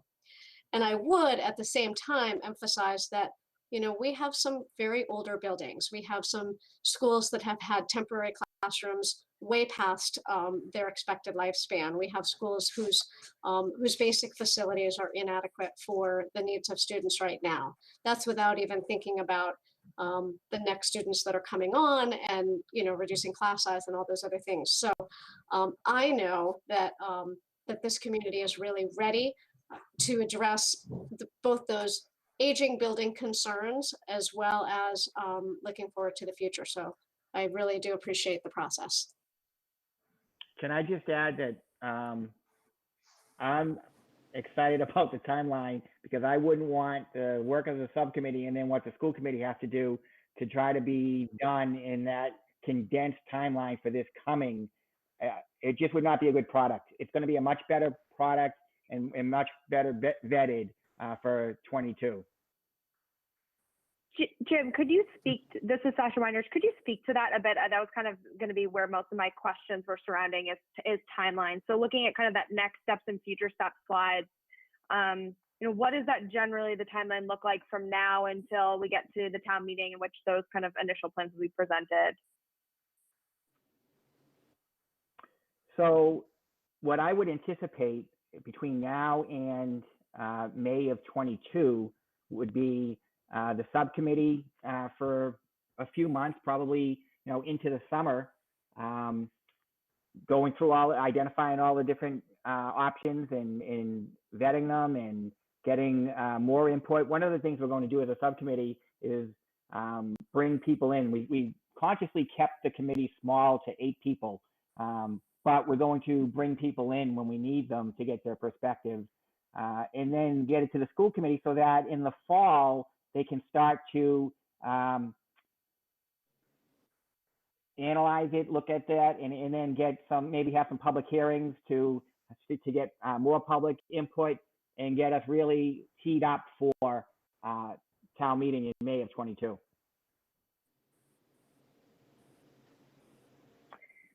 Thank you. And will that correspond with kind of a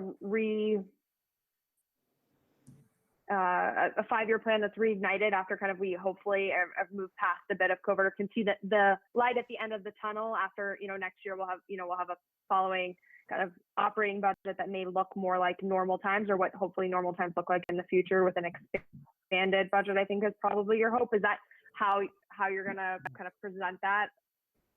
Right, and the nice part of it is that we can kind of separate the two. As I said earlier, we've got those support services that we need to provide our students, and then we have what's going to impact teaching and learning with regards to class size and bringing on more staff when we have the space to do it. So the focus of our operating budgets for the next 2, 3, 4 years can be on providing those necessary supports, and then as these projects start to come online, the operating budget needs to meet those opportunities that are going to be presented. If I might add to that, Jim, we do have needs at the high school that we're anticipating being clearer to us as we get the NEASC reports. And so before buildings start being built, we will likely have a need for operational increases to meet the needs at the high school that will be identified in the NEASC report.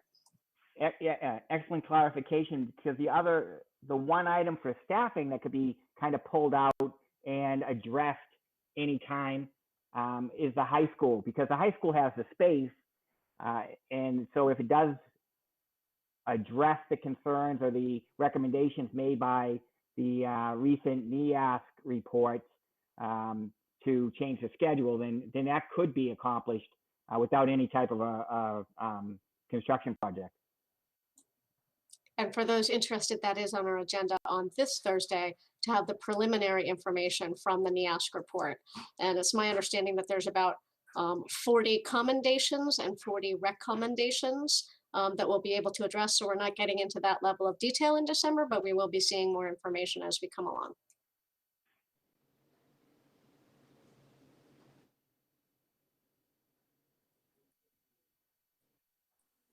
Please. Mr. Chair, if I may, this is Laura Bates. So the facilities master plan too is obviously very school heavy, which I've got school age kids. I think it's great. I think the schools need it.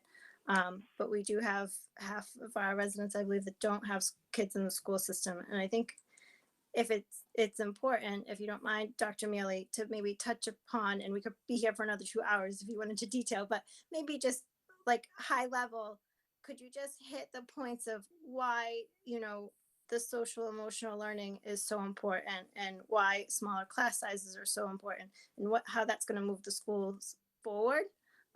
Because it is a big ask to the community, and I think it's a great ask. And, we talk numbers a lot and per pupil spending, and that's important, but I just want to hear I think people need to hear the why.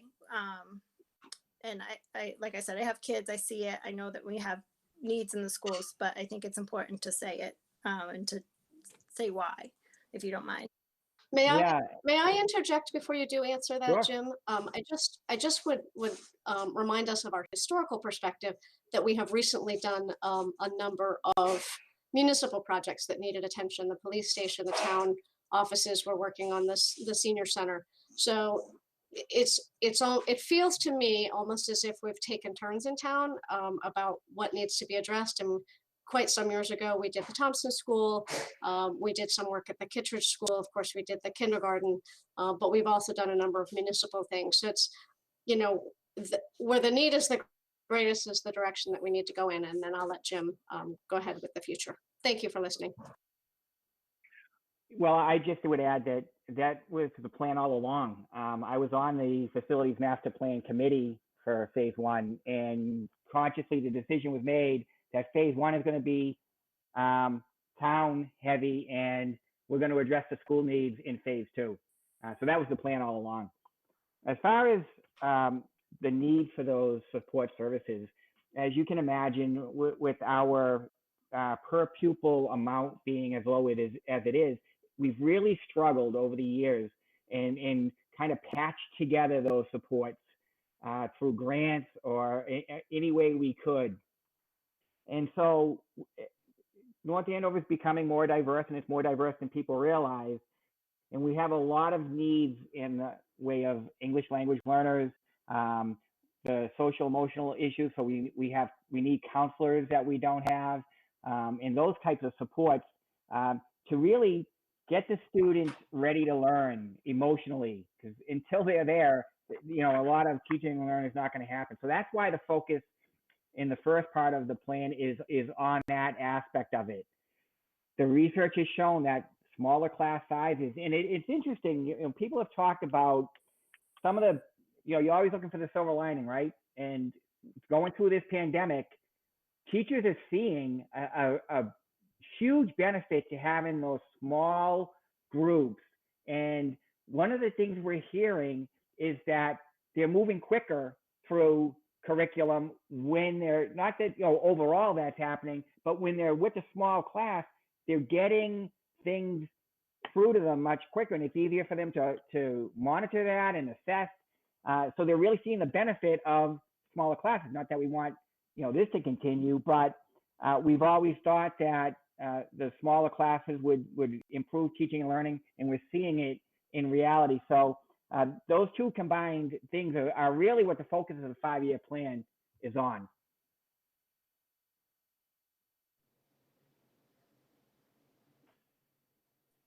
Thank you, Dr. Mealy. Again, I think it's important that we focus on the schools, and but the why, as long as we've got to focus on the why too, and people need to know why we're asking, right? So Absolutely. I appreciate it. Welcome. Thank you.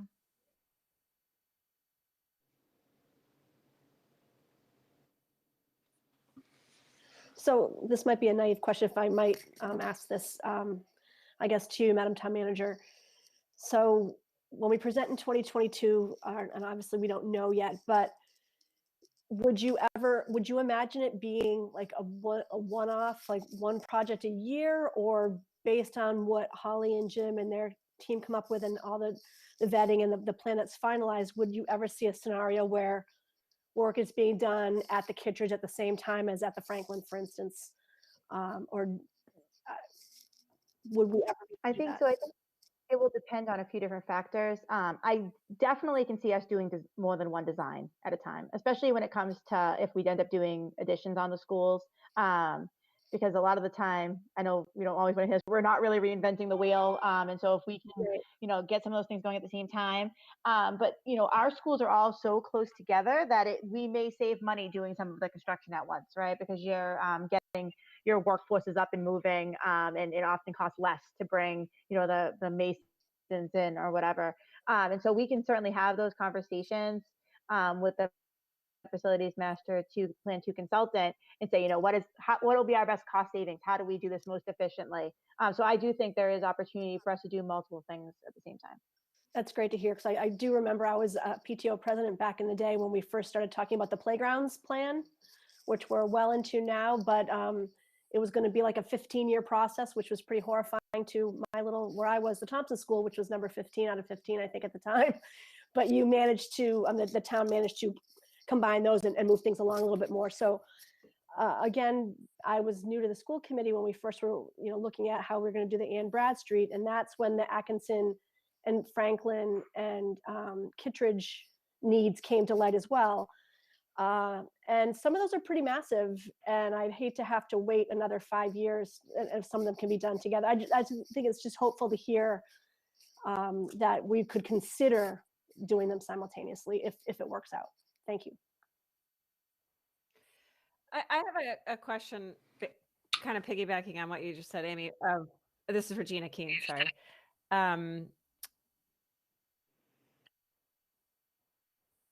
We had a list of identified improvements already needed at Franklin with the additional, the modular spaces, and kind of each of the schools already had sort of identified SIP projects.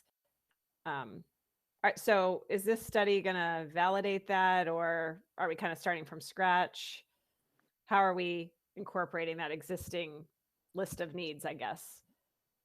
So Regina, theoretically, we could end up with that being what happens, but that was just preliminary to give us a sense of costs and possibilities. But so I guess to explain it best, we could get rid of all of our portable classrooms that are well beyond their useful life. Franklin and Atkinson still have some. We could get rid of those. We could add a gym and some additional classrooms at Franklin. We could add some additional classrooms at Atkinson, some additional classrooms at Kittredge, and renovate all those 3 buildings, bring them back, up to modern times. And then we could do some type of addition renovation at the middle school. And it could be where we end up, but we want to make sure that that's what is the right thing to do. So, and it might not be. It might be some other iteration of those 4 buildings getting some type of renovation, but we might add more at this school than at that school because it becomes apparent that, growth is going to occur in this part of town and we really need to address that. So those are, it could happen, but we want to make sure we consider all of the options and pick the best one going forward. Mm-hmm. And another question I had, if we take this plan to town meeting of May of 2022, I mean, the earliest we're going to have any kind of actual new building for like the middle school or a new addition or whatever is what, 2024, I'm guessing, because you got to go through the design and then the build. I mean, assuming we have a project ready for design in that May 2022 town meeting, right? So just to kind of get a ballpark. Yeah, and that's actually consistent with the timeline, because I thought we were planning to do the fire station first, and then each of the 4 projects next 4 years. So as Melissa said, it doesn't have to be just one design coming forward on the 22nd. It could be the fire station and one of the schools, and then we're still on track time-wise. Okay.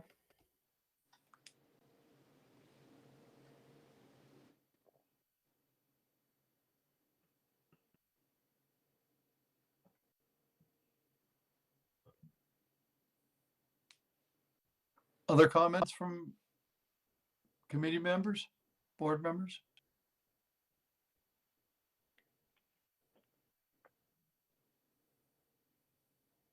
Well, I think this pulls together really kind of the work that still needs to be done, but I think also reflects that there's sentiment that's pretty consistent among the 3 boards, 3 committees as to the scope and kind of the next steps with this. And but these kind of discussions, I think, are very valuable, and we look forward to the school committee's next step forward. And town manager, we really appreciate what you and the superintendent are doing.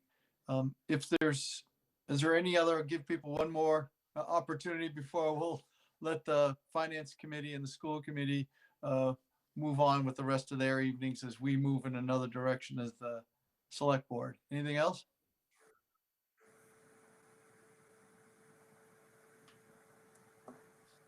Thank you, everyone. I appreciate it. We'll let the school committee and the finance committee then close their meetings. Thank you. Mr. Chairman. Yes. So I need a motion from a school committee member to close our meeting. So I'll move to close our meeting until the next scheduled one, which I believe is December 17th. Second. So it's moved by Mr. McDevitt and seconded by Ms. Mably. Assuming that there is no discussion, I'll go through a roll call vote, starting with Mr. Teresi, Yes. Ms. Lynch, Yes. Mr. McDevitt, Yes. Ms. Mably, Yes. and the chair votes yes, so that is 5-0 in favor of adjournment at 8:41 on December 12th. Thank you all very much for the opportunity to 14th. gather. Thanks for joining us. Thank you. Thank you. Good night. Night. This is Sasha Weinrich. I'm looking for a motion to adjourn the Finance Committee meeting. This is Regina Keen, move to adjourn. Second by Kevin Foley. Assuming there is no discussion, I'll do a roll call vote. Christine Allen, Yes. Justin Silk, Yes. Ed McMillan, Yes. Ed? Yes. Can you hear me? Yeah, yes, now I can. Thank you. Donovan O'Connell,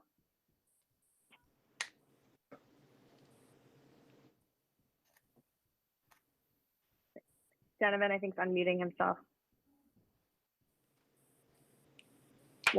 We'll keep going. Jen Les, Yes. and this is Sasha Weinrich. I also vote yes. Donovan, are you still there? I think he may have dropped off. That being said, it is now 8:42. I vote yes too, Sasha. And I want to thank the chairman of the Board of Selectmen and the town manager for having us this evening. Thank you. Kevin, I apologize. That's okay. Because you did second. Okay, so I did. thank you, everyone. The meeting is now adjourned. We appreciate it so much to have the opportunity, and we will talk to you all soon. Great. Thank you. Bye. Thanks. Good night. Bye. Thank you. Have a good Bye. night. All right. Wow, we covered a lot of ground. That was excellent. Well, we're going to quickly shift into gear here because I know some folks have been waiting. I'll hear a motion to go into licensing, please. Mr. Chairman, Phil DiCollegero, motion that we move into licensing. I'll second that. Thank you. Thank you, Dick. Roll call vote. Laura Bates, aye. Phil DiCollegero, aye. Rosemary Smedili, aye. Richard Valencourt, aye. And Chris Nobley, aye. All yours, Rosemary. Okay, thank you. We are now in licensing. A little bit like the previous meeting, we've got a lot of paperwork and a lot of information to cover. So I would ask if I skip over anything, please don't hesitate to speak up. There's probably about 300 pieces of paper for this meeting that contribute to the licensing. So first item on the agenda is the application from Burton's Grill LLC for a change of manager. Do we have anybody here from Burton's this evening? We do have someone on the call. His name is Frank. Frank, are you there? It's Frank Patsich. Yes. The new manager in waiting. Frank, are you still with us, or? He's currently on mute. Maybe, Frank, if you're with us, you may want to unmute.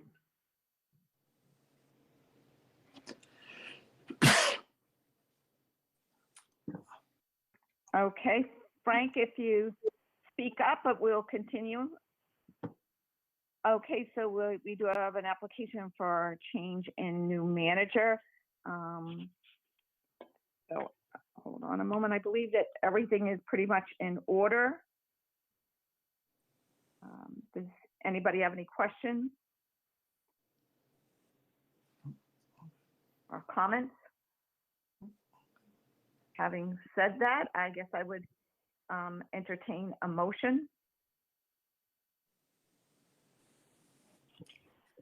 Madam Chair, this is Laura Bates. I move that the Board of Selectmen, acting as licensing commissioners, approve the request of Burton's Grill LLC for a change of manager as presented.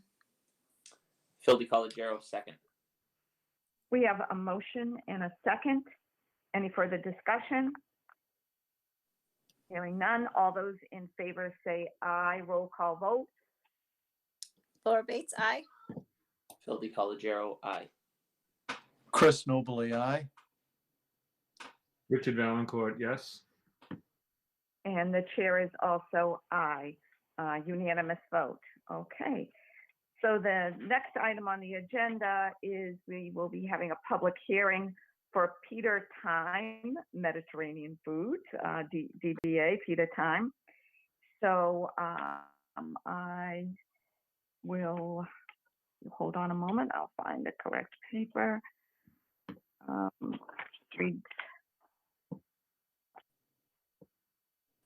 Okay, statement by the chair. Here we go. Thank you.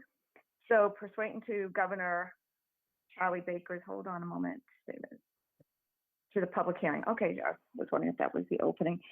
Pursuant to Governor Baker's March 12, 2020 order suspending certain provisions of the open meeting law, GLC 30A 18, and the governor's March 15th order imposing strict limitations on the number of people that may gather in one place, these public hearings of the Licensing Commission are being conducted via remote participation. No in-person attendance of members of the public will be permitted, but the public can listen to the hearing while in progress by tuning into Comcast 8 or Verizon Channel 26 or online at www.northandovercam.org.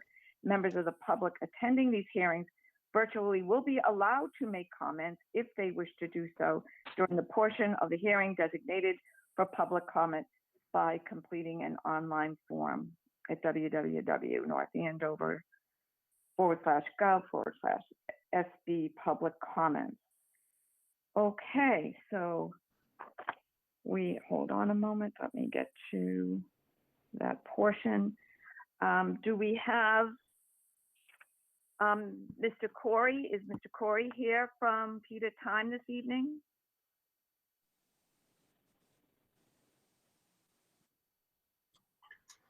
I do not see him, Madam Chair.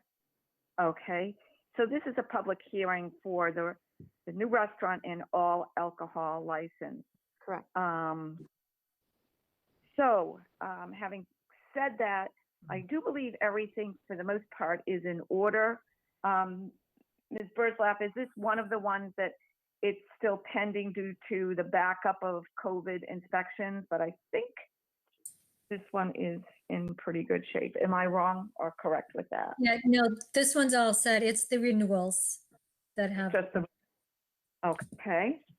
Does anybody have any questions, comments? Well, Madam Chair, I would say it's a little unusual for an applicant going for a full liquor license to not have some representation here to represent to the board what their plans are and what they would be selling and et cetera. It seems a little unusual. I don't remember ever having this type of a hearing before without some type of representation. Well, he was at the previous meeting. He did do quite a bit of speaking about what he was proposing. But that was for a common vicular's license. True.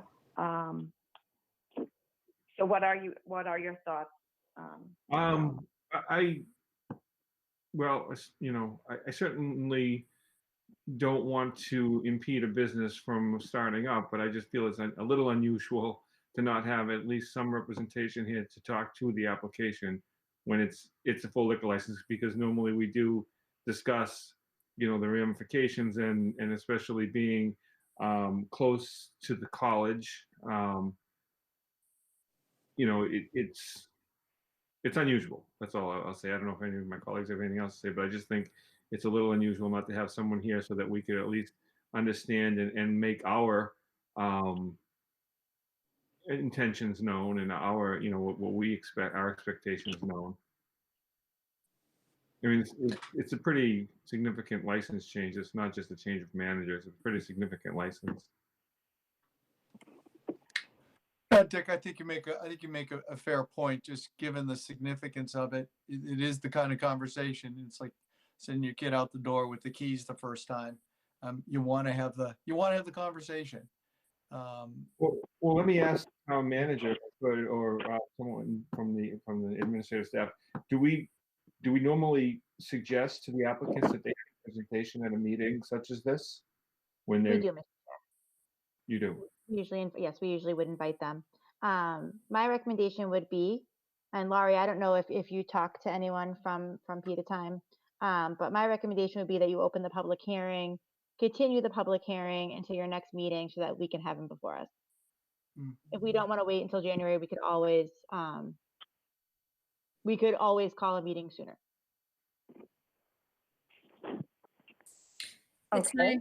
It's my understanding that all license applicants that are on the agenda tonight were notified and given the information for the meeting to join.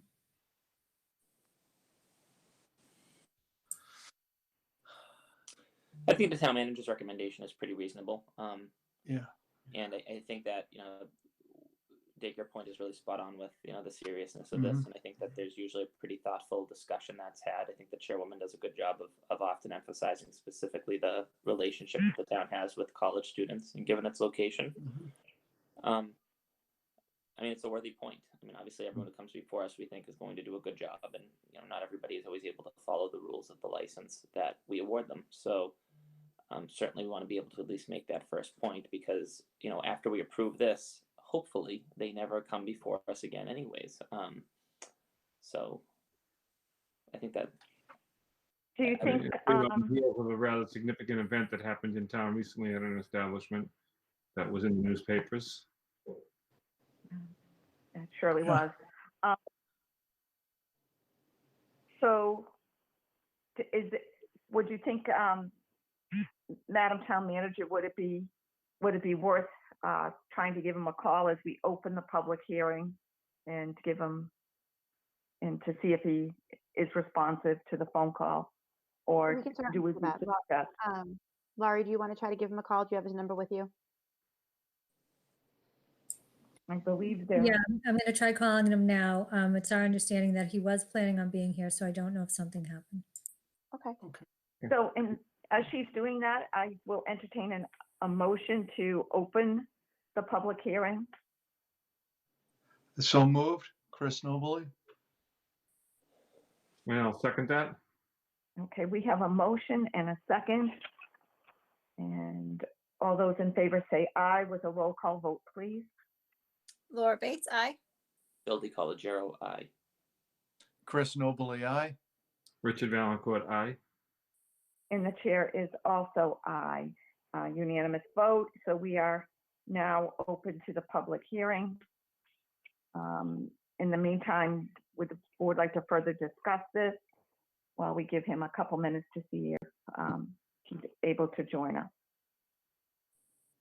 And Madam Chair, I can report that there are no public comments. Okay. Madam Chair, there was not an answer. I can also try to send him an email. Okay, if you could do that quickly, and we'll just give it a couple more minutes, and then we will do as the town manager suggested. So, Madam Manager, are you recommending that we keep the public hearing like suspended or open until our next meeting? Or I would say you continue the public hearing until your next meeting. That way, if there is public comments that come in, we can hear them, and then the proponent can also come. So the motion would be to continue this public hearing until your next meeting. Okay. We'll just give it just. Can we keep this open and take up other business while we await in case the applicant can join? Can we? Certainly can. So we can. Okay, that's, and then that's a great idea. Selectman Valancourt, terrific idea. Okay, so then why don't we do that, and we'll move on to our next item on the agenda. Hold on a moment, give me a second to. get to that.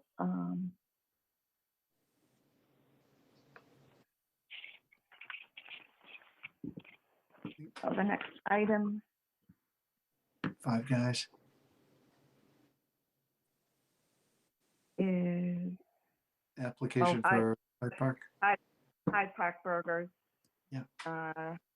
DBA Five Guys for common victual license and an entertainment license at 115 Turnpike Street. Do we have anybody here from Hyde Park or Five Guys this evening?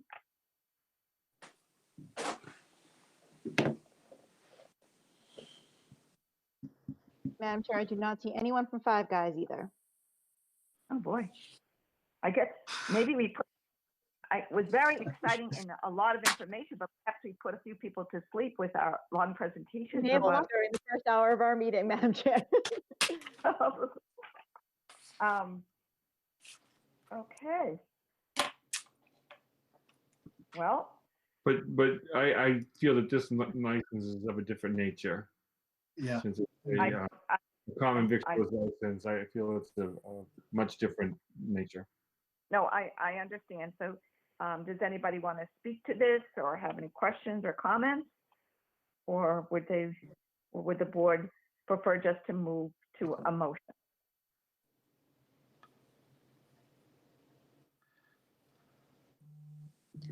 Madam Chair, my comment is that my boys are very excited that Five Guys is coming to North Andover. I have heard that from people. I have yet to go to one of these, but my boys, considerably older than your boys, all say wonderful things about this establishment. And so the location is at 115 Turnpike Street. So that would be at the Eagle Mall, or as other people call by other different names. Yeah, so very exciting. I would imagine they would do quite well there. So let me make a motion so that your boys Hold on, collectively. Mr. Chair, I think we just had someone join that might be From Five Guys. Group, yes. Okay, great. So we have a representative from Five Guys. Would you like to say hello and identify yourself, please? I believe she's on mute. It's okay.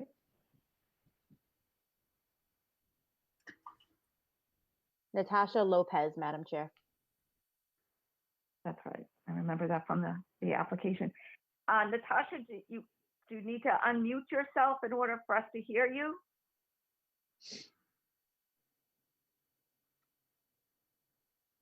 It's saying that it will not let her unmute. It's *6 on your phone.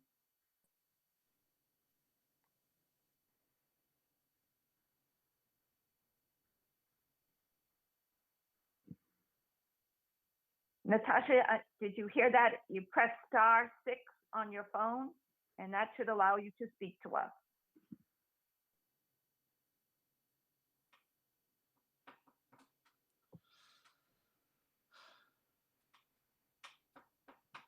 Okay. Is she still with us? Can you see that? Is she still? She's here. She says she's trying to unmute in 1 moment, please. Okay, great. Thank you.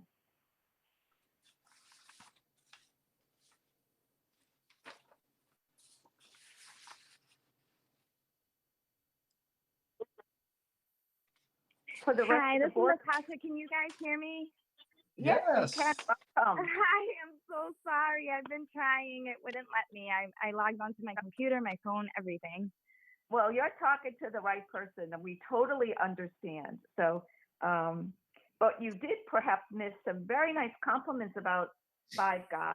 Oh, no, I've been on the phone since the school stuff. Oh, dear. Yeah. So what are you next to at the mall? I'm trying to place where 115 would be. So I haven't been to the physical location. I work in the main office. I'm kind of the right-hand person to do everything else. So I'm not sure exactly what they're next to. Sorry, I don't have that answer, but we are located at 115 Turnpike Ave, and we're super excited to open. Well, all of that sounds great. That in for you. It's right on the corner next to what used to be the clothing store. Okay. Which they've I know gone what- they're right on the corner. I Jake, happened to be here yesterday and I saw the new facility. It looks really nice, bright and open. Sounds great. So probably the J. Jill location or something. I think that was on the corner.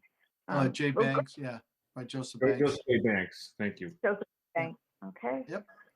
Well, it's a great location. So when you come to see it, I think you'll be very pleased. I'm sure other representatives of your company have been there, but would you like to, this is a moment where you can maybe tell us a little bit for those of us who haven't been to Five Guys as to what you serve and things like that. Give you a moment to do that. Of course. So we're Five Guys. It's a franchise link of restaurants, and we sell the best burgers and fries, along with other things such as hot dogs. We have super cool grilled cheeses on there, and we also do milkshakes, some of the best milkshakes you have. So that's us. That sounds good. Again, you missed the raves. So does the board have any questions or comments? When are you planning on opening? Tomorrow at 11 a.m. That is our goal. So this Wow. license is very critical then. Very I'm glad we critical. got That is on why the I phone. was struggling so hard to get unmuted. All good. All good. I'm glad we got you though, considering you're going to be opening tomorrow. You needed this vote. Yes. Very good. Madam Chair, if I make a comment, my 19-year-old loves grilled cheese, hamburgers, and milkshakes. So he will finally come to North Andover to join me for lunch. So thank you, Natasha, for bringing Five Guys to North Andover so my son will come and join me for lunch. Well, so Of far, all course, the boys that's are what it's all favor. about. Well, so far, all the boys, small and big, are in favor. So very exciting. And I'm looking forward to getting there myself. So it's all good. Any other comments or questions? So there is an entertainment license that goes along with this, I would imagine, probably for music or something like that. I don't have that section open. Correct. Well, I'll Just the radio. Yep, very good. Yeah, well, it's always good to have a little background music in a fun place. So having said all of that, I'll entertain a motion if the board is ready. Madam Chair, Richard Valancourt, I'll move that the Board of Selectmen, acting as licensing commissioners, approve the request of Hyde Park Burgers LLC DBA Five Guys for a common victualler and an entertainment license at 115 Turnpike Street as presented. Motion made. And Laura Bates, that was the second. That was you, Laura, correct? Yes. Okay, so motion made and seconded. Any further discussion? All those in favor say aye. Roll call vote. Laura Bates, aye. Phil DiCollegiero, aye. Chris Nobley, aye. Richard Valancourt, aye. And Rosemary Smedili, aye. A unanimous vote. And congratulations. We look forward to having you here in town and wish you the very best of luck. I don't think you're going to need too much from what I've been hearing. So it's all good. And we're glad you were able to get through. Absolutely. Absolutely. All righty. All right. Thank you so much. Have a good night. Next item on the agenda is license renewals. And let me switch over to that, please.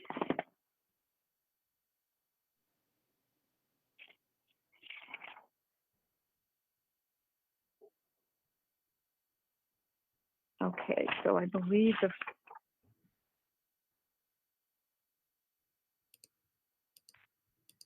do I I've already read the thing from the governor. Am I?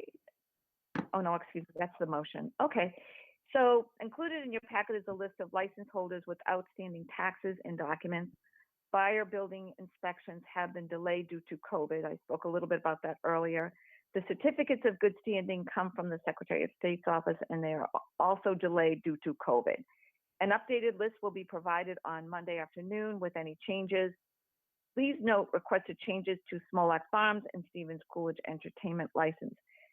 And the town manager, who is here, and she could speak for herself, recommends approving the same licenses as last year and to ask applicants to attend the meeting in January to discuss expansion of their entertainment licenses.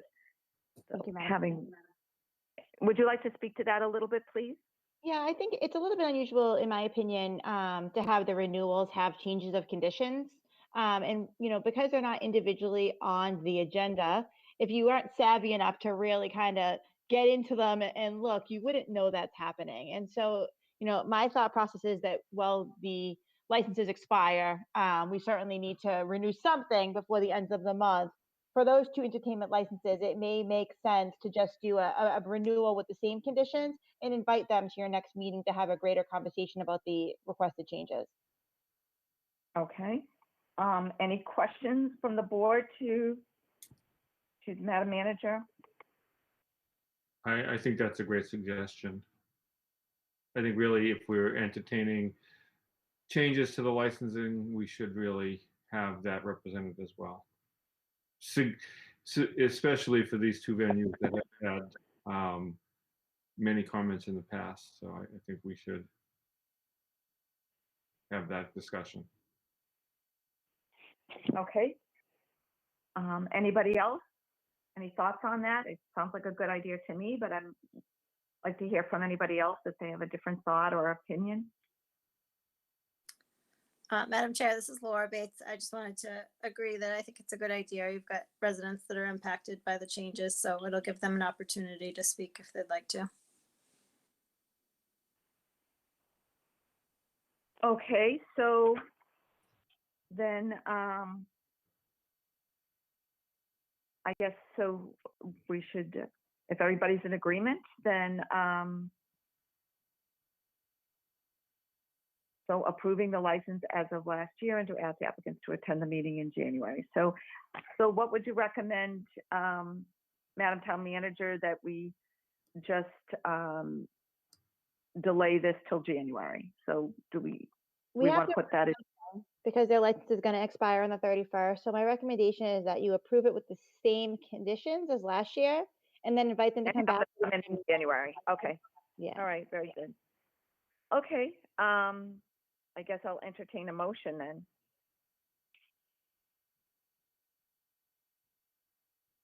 Madam Chair, I'll move the Board of Selectmen acting as licensing commissioners approve and renew the licenses for all the establishments listed in the Assistant Town Clerk's memorandum dated December 14th, 2020, except the entertainment license for Smolak Farm and Stevens Coolidge Place, subject to payments by the license holders of all outstanding taxes due the town no later than June 30th, 2021.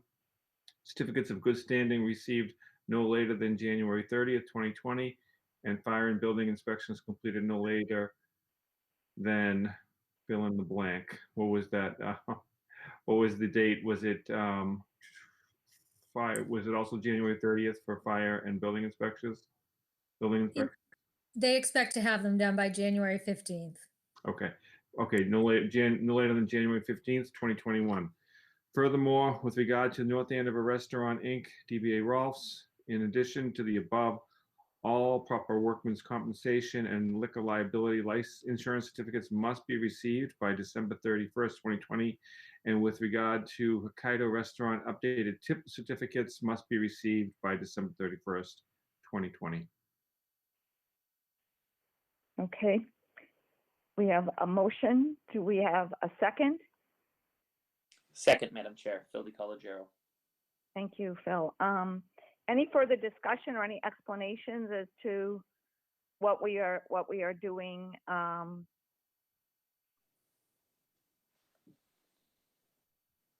Okay, if you're all ready, All those in favor say aye. Roll call vote.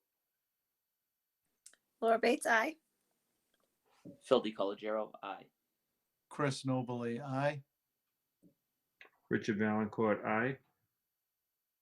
Rosemary Smedili, aye. And that is a unanimous vote. Okay, so where are we now? So, Madam Chair, with respect to Small Axe and Stephen Coolidge, I move that we approve the licensing for Small Axe for only instrumental music, vocal music, and dancing, and Stevens Coolidge Place for only live music and dancing by patrons.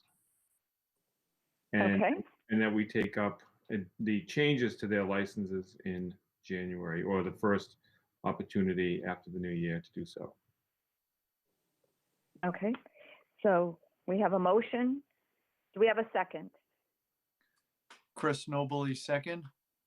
Okay, we have a motion, we have a second. Any further discussion, comments? Yeah, so I just want to clarify. So basically, I'm moving that we just are approving their licenses as they were in 2020. So no changes to those licenses. Okay, anybody else? Madam Town Manager, do you have a comment on this one? I don't. I think that's exactly what we should do, and we'll invite them to the first meeting in January. Okay. All righty. Anybody else? No further discussion? Okay, all those in favor say aye. Roll call vote, please. Laura Bates, aye. Phil DiColigiero, aye. Chris Nobley, aye. Richard Valencourt, aye. And Rosemary Smedili, aye. That would be a unanimous vote. Have we heard from our person over at PETA? Have we been able to get a hold of him? Madam Chair, I have not. Okay. I don't have it in front of me. Well, I do, but it's in the stack of files. When was his projected opening date? I'm just curious. Does anybody know offhand, or I can try to I thought when they spoke to us last that they were going to be opening as soon as possible. However, I did go by there today and they still had paper up on all the windows, so I'm assuming they were not open today. For some reason, I did hear yesterday that they were opening today, but when I went by early this morning, they were still, like I said, papered. The windows were still papered. Yeah. So, I don't know. Madam Town Manager, just to clarify, this doesn't prevent them from opening. It just prevents them from liquor sales. Correct. They just will not be able to serve alcohol until the license is approved.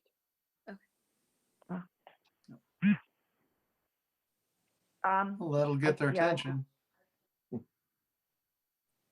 Well, I think that that was a good catch by Laura. Yeah, you're correct on that. And okay, so what is the board's pleasure on this? Or shall we? Madam Chair, I would Should we recommend, suspend the I would make a motion that we continue the public hearing for a period of time until our next licensing board meeting. Would the board be willing to, well, there's not too much left. I was going to say, would the board be willing to sort of hold this in suspense, or if he does get in touch with us between now and the end of the meeting, that we go back to licensing?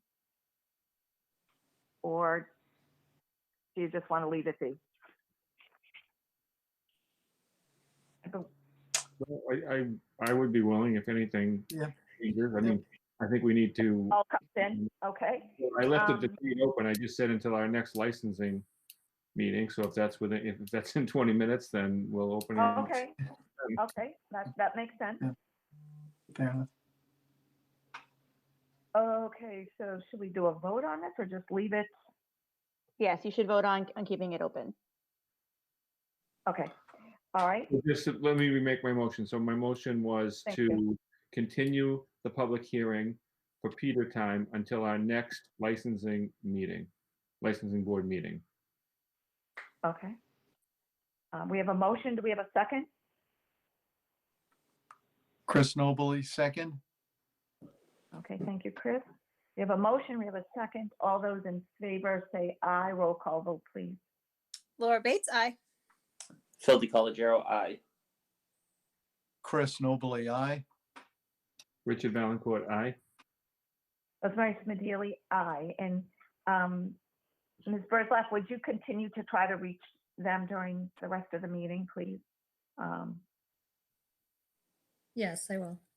Okay, great. Thank you. So I guess I'll entertain, pretty much that wraps it up, correct? Did I miss anything? I don't think so. I think we've got it covered. So I'll entertain a motion to move out of licensing. Well, So Madam Chair, let me moved, ask Chris a question. Nobley. Can we- Well, before we do that, can we keep licensing open until the end of the meeting? Is there any reason that we need to close licensing? Can we keep it open and then just remember to close it before we adjourn? That's fine. I think that's a great idea as well, if it's not against protocol. I think it's all right, Madam Town Manager? I do. I think that's fine to leave your meeting open. Okay, well, I will return the gavel to the chair. All right, well, thank you. It's been an interesting one tonight, that's for sure. All kinds Well, of twists. All right. That's okay. We made it through it. It was a lot of paperwork, but we made it through it. Okay, there you There we go. go. Thank you. So, yeah. So new business, we just have the appointment of Bridget Routing and Latika Karnari to the Poet Laureate Committee. So committee, if you could give us a quick note on this, if you would. Appointment Subcommittee. So, Mr. Chair, I believe that this was, some of these individuals were ones that we had a chance to speak with under the previous version of this committee, the nominating committee. And so these are two individuals seeking to serve, and, you know, as the Poet Laureate Committee, their job is to help support the Poet Laureate each year in his or her or their mission, because we have in the past seen more than one get appointed. I think we've had two couples, at least since I've been a member of the board. At least one, we had Ken and Dean. So the Delano served. And so anybody who wants to bring their passion to this to help enrich our community and the arts, you know, we welcome them, and we're glad they're both willing to serve. Yep, great. I'll hear a motion and get our committee up to speed.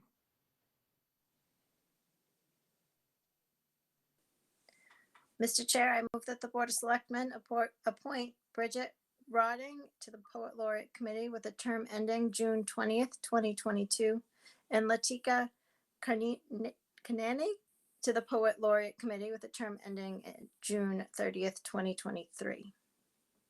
I'll second that. Thank you, Rosemary. Just a question, Mr. Chair. Is there a reason why the term is ending on the 20th of June and not the 30th? As per the motion? That seems to me, yeah, that would seem to be a misprint. Misprint. I think so. Can I make a friendly amendment to June 30th, 2022? Please. All good. And I will second Yes. that friendly amendment. Thank you. All right. Let's see if we pull this one together here. Our roll call vote. Laura Bates, aye. Phil DiColigiero, aye. Rosemary Smedili, aye. Richard Valencourt, aye. Chris Nobley, aye. All right, and welcome. Good. Let's move on to the approval of our minutes. We have open session minutes from November 30th, 2020, open session minutes from December 2nd, 2020, and the open session minutes of December 7th, 2020. So I'll take motions for each of those if everybody's had an opportunity to review them and if there's no changes or clarifications. Mr. Chair, I'll make a motion that we approve the minutes as you just listed, as written. Thank you. Second. Thank you, Phil. And our roll call vote? Laura Bates, aye. Phil DiColigiero, aye. Rosemary Smedili, aye. Richard Valencourt, aye. and Chris Nobley, aye. And by 5-0 vote, we approve all our minutes of those 3 meetings. So appreciate that. We just have one consent item, and that's a waiver of first refusal on affordable housing unit at 200 Chickering Road, unit 103B. This has been our standard. I don't know, Madam Chair, if there's anything further you would add to this? Nope, just a routine one of these, and I believe we have done one since Selectwoman Bates has come on. But basically, all we're doing here is we have an affordable housing unit that is coming up for sale. We have a right of first refusal on that. We typically do not exercise that right because CHAPA will go ahead and find someone to purchase it under that same affordable housing activity. Yeah. And I believe we have somebody from Peter Time who's joined us. So let's take care of this motion and circle back. Mr. Chair, I'll move that we waive our right of first refusal on the affordable unit at 200 Chickering Road, unit 103B. Thank you, Nick. Thank you. Mr. Chair, second. Appreciate that. And our roll call vote, please. Laura Bates, aye. Phil DiColigiero, aye. Rosemary Smedili, aye. Richard Valencourt, aye. Chris Nobley, aye. And 5-0 vote. This is approved. I will hand the gavel back to our licensing chair as we kept that open. Back to you, Rosemary. Okay, great. Mr. Corey, are you with us now? Hello? He's here. Here See if we can get him unmuted. Mr. Corey, in order for us to hear you, you need to press *6.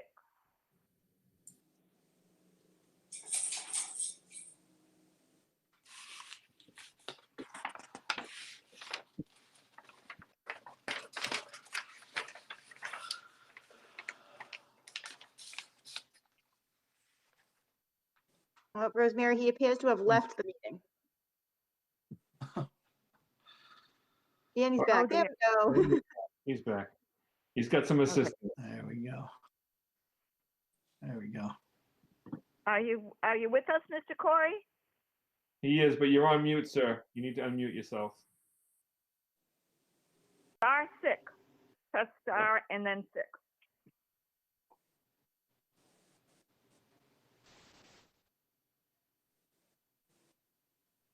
Hello? I think he's working on it. He's got some help, and he's working on it. Can you hear me now? Yes, Yes, we can, loud sir. and clear. All right. There you Sorry go. about that. That's all right. Welcome. I'm pretty sure you're having a busy night tonight. Yes, it was, and I'm sorry that I missed it earlier. It's okay. It's been a long meeting, so not to worry. But I'm glad that we kept it in suspension till the end of our meeting, so that we could hopefully get a hold of you. And Ms. Burzlaff has been reaching out to you to see if we could bring you on board and get this rolling for you. So again, welcome. Thank you So, very much. I really appreciate it.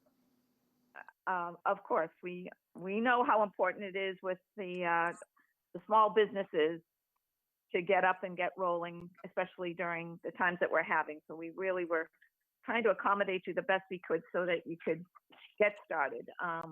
It's not inexpensive, as you know better than I, to be opening a new business. So, okay. So again, would you like to tell us just a little bit about your business? You're you're applying for a victor's license and a all alcohol license. Yes. Our business is a quick serve restaurant. It serves Lebanese Mediterranean food. We've been in business, in the restaurant business, for 8 years. Everything that we do here is done from scratch and all natural. In regard of the liquor license, before we started the food business, I had a beer and wine license in Somerville. and that was for almost 18 years. So we're very familiar with the rules and the regulations and the checking the IDs. The rules that we had was anybody that looks under 50 is going to be carded, and we had the technology where we can bring the machine so it reads the cards, the IDs, and some of them, I think right now we can tell you if it's a fake ID or not. So I know we're in close proximity of the college, so everything will be taken in consideration here. Okay.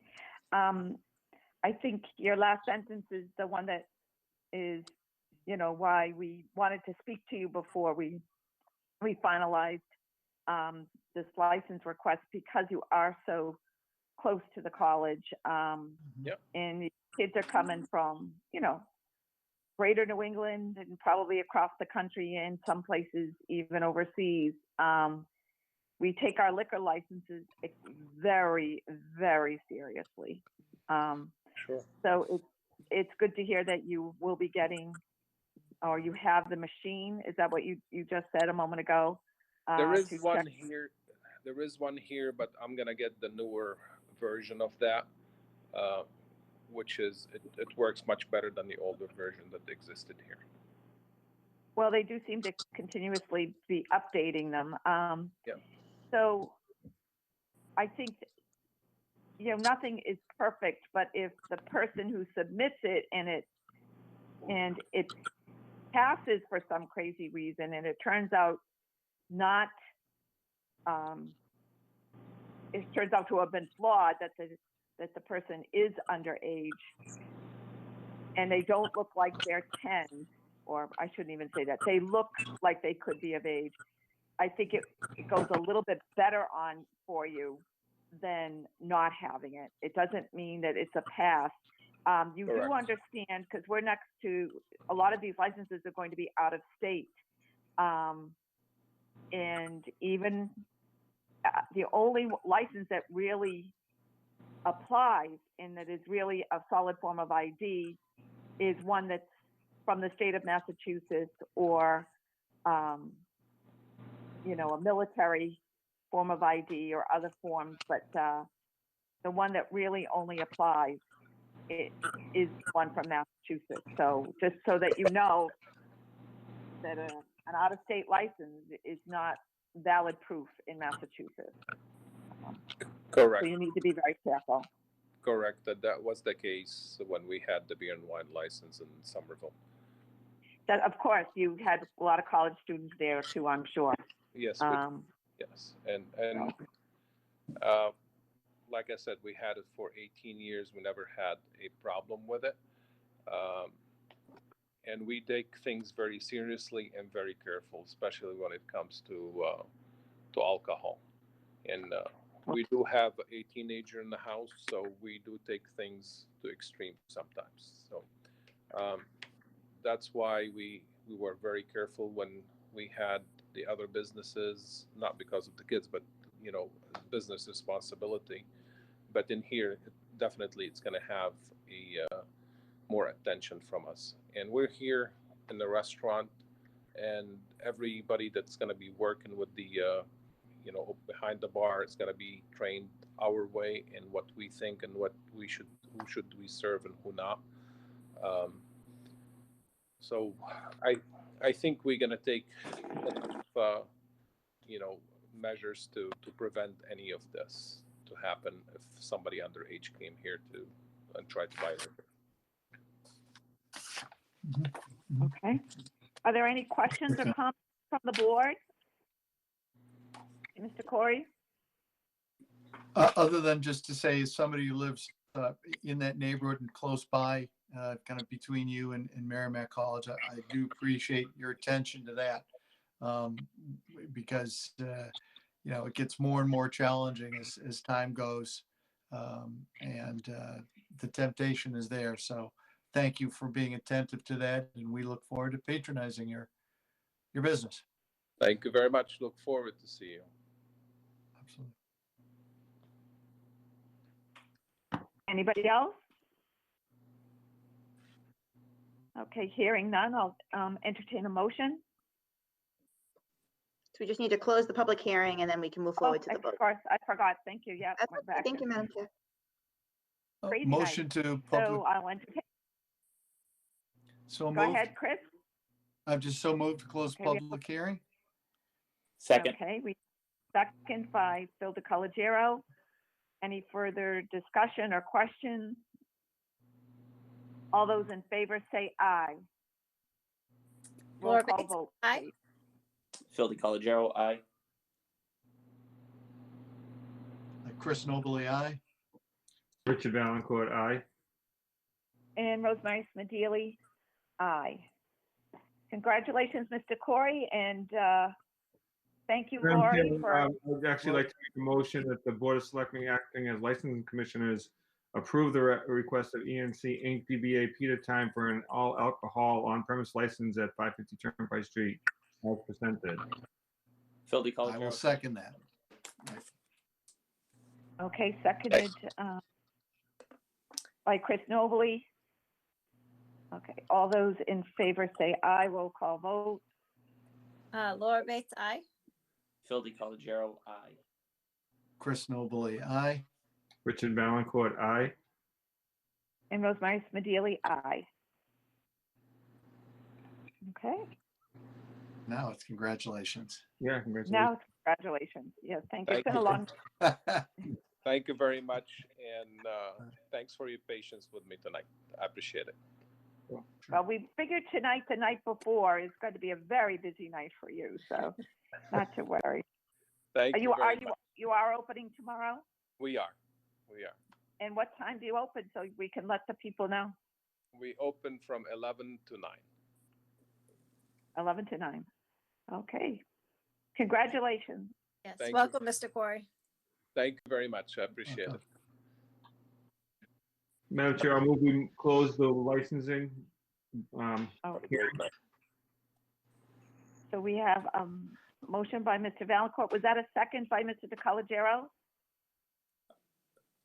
No, but sure, you can add me as the second. Who made the second?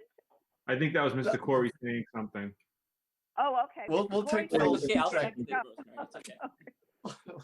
Phil's second. Okay, so we have a motion and a second. All those in favor say aye. Roll call vote. Laura Bates, aye. Phil DeColigiero, aye. Chris Nobley, aye. Richard Valencourt, aye. And Rosemary Smedili, aye. So there we go. All right. Ping pong ball back. Yeah, Okay, thank you for your support, keeping it all straight. I think so. Okay, we got, do we have anything under old business to touch on? No, Mr. Chair. Think so.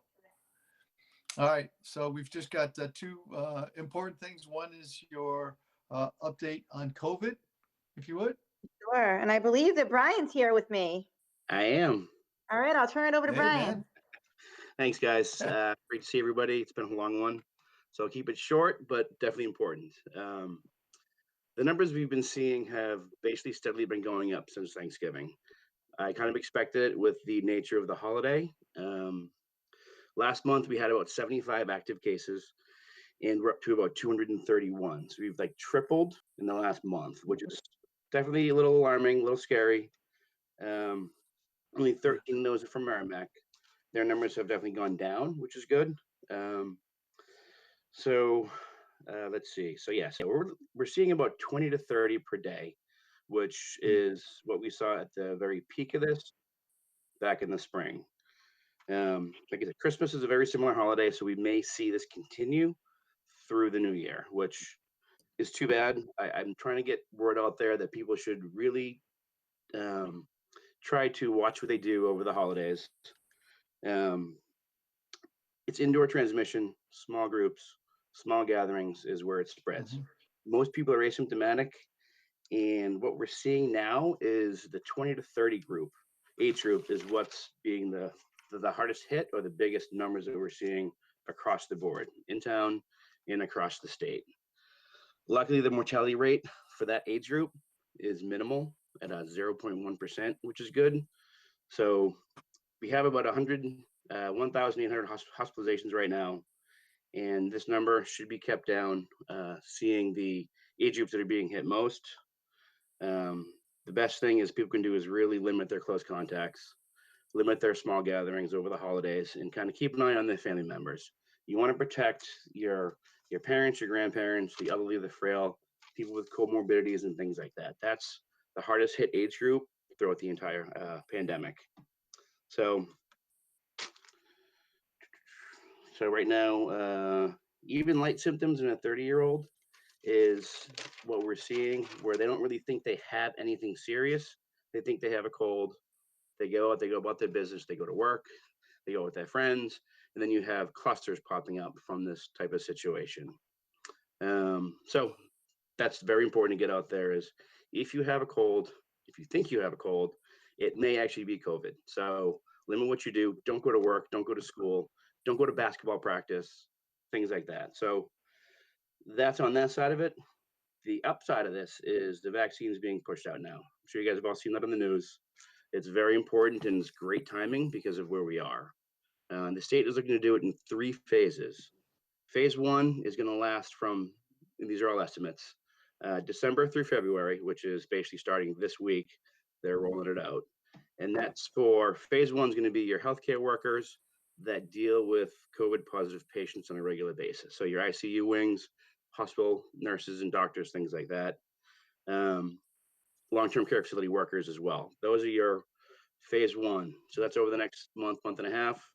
Then we're going to move into phase 2, which is your high risk, your 65 plus, food workers, police, fire, EMS, teachers, things like that. Even public works is in there for maintaining roadways and transportation. And then phase 3, we're looking at April to June. So phase 1, December to February, phase 2, February to April, phase 3, April through June, to get into the general population and get as many vaccine doses we can get out there. I think Massachusetts is scheduled to get 300,000 doses this week. So that's a good start. And then from there, they're going to ramp it up over the course of the next, 6 to 8 months. Brian, yes. I'm sorry. So before you had jumped into that, and by the way, I appreciate the 6-month layout. You had just mentioned earlier about, trying to get some information out about, most people are asymptomatic. Yep. And that you're trying to get the word out, but what vehicles are you using to get that word out? And are there ways that we as members of the select board and just the general public can be helpful with getting that information to the hands of as many people as possible? Yeah, definitely. For Halloween and then again for Thanksgiving, we got out some information on social media on the town's website. If you get something, we're going to be doing one next week for Christmas. Same style of information, ideas on what to do, how to do things safely, and just good practices. If you get the, I didn't hear did we or have we used the rave texting feature as well? The alerts that go out are on the text as well, and there's links to the updates that we send out. So I guess if you can resend those to people or repost them on Facebook, your own Facebook accounts, Twitter, things like that would be great. Are we having them also play? Special text set up for COVID. I think that's what Brian's referring to. Okay. I think we have 900 people signed up for last I checked. And so you sign up for COVID related text messages. So we use that, the news, email, social media, and then I'm actually going on cam on Wednesday, just to reiterate again to those people that maybe are home but aren't watching our social media or maybe aren't getting the emails, and so we'll be on cam again this week. Brian, this is Rosemary. So what about the testing? Are you suggesting people are getting tested before, even small family gatherings, or? Yes, absolutely. We do have Stop the Spread sites right here in Lawrence. They're super close. They have them in Methuen as well. AFC, the urgent cares, the CVSs are all doing various types of testing. So they're free for the Stop the Spread sites. They have a pop-up walk-up site in Lawrence right now. They've got the Lawrence General Hospital site. It's free. You just have to spend some time to go there and get through. But we definitely highly recommend going and get tested before you go and see family members. So what this does, this catches the asymptomatic carrier who have literally no symptoms at all, but then test positive. So that's what you have to look out for. And the younger populations literally have no symptoms or sniffles for the most part. And that's why they're going out and doing things as they normally would, and even going to see family members. So that's what we're trying to kind of stop at this point for the upcoming holiday. And the Lawrence sites are really fast. Like I left our office at noon, drove there, got tested, drove back, and was back at 12:30. It's a very quick process.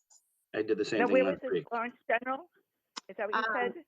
I went to the pop-up site. So there's about 6 sites in Lawrence. The pop-up sites, which are walk up rather than drive through, are really quick. And how quickly do you get your results? Took Within 20 24 hours hours. to get my results. I don't know what you did, Brian, but Mine was exactly 24 hours. I get tested at 12:15 one day, 12:15 the next day. I had my results back. Yeah. And is there anything else that you would suggest?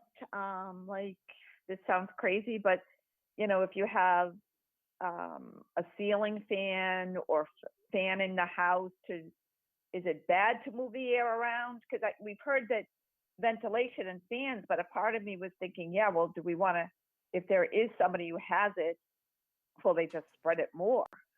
It would spread it around more, but it would dilute it to the point where it might not be transmissive at that point. So if you have a big room and a ceiling fan, and you have 4 people in the room, if you're sitting next to somebody who has it and there's no air movement, it's going to concentrate it on that person. So if you turn the fan on in a big enough room, it will disperse it to the solution is dilution kind of thing. Would definitely help.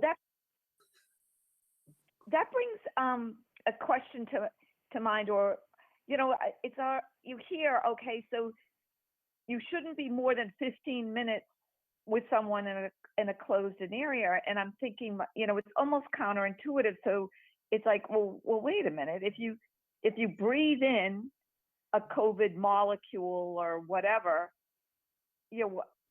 what's the difference? If it's 5 minutes, but I heard it's more of a threshold. concentration. Yes, so it's exposure rate and time over an exposure amount. So it's how much you're exposed to it and how long you're exposed to it is the trigger. So when they say 15 minutes with somebody within 6 feet, and this is unmasked without a lot of air movement, that's the trigger, because you're getting enough viral load in that 15 minutes within 6 feet that you can actually then contract the virus. If it's under a certain threshold, your body can fight it off depending on your immune system. So that's there. The 15-minute 6-foot rule is a general rule of thumb. Go by that and do the best you can with not being within 6 feet for 15 minutes without masks on. Well, I'm glad you explained it, because when I had somebody explain it to me just as you did, I'm like, okay, now that makes sense. So it's a concentration of the air that could potentially be contaminated, that most likely if you walk by someone, you still could get it, but it's pretty rare if it's just. If you're outside, it would be extremely slim because of the air movement. So if you're Right. outside, and that's why the outdoor transmission rate is extremely low. Even with some of the sports that kids are playing right now, there's very low transmission. I know hockey's been a little bit different, but that's an indoor sport, cold, dense air, enclosed with boards and glass, and you sit next to each other on the bench. So we've seen a high rate of hockey transmission, but not really as much as other sports, or much less than other sports.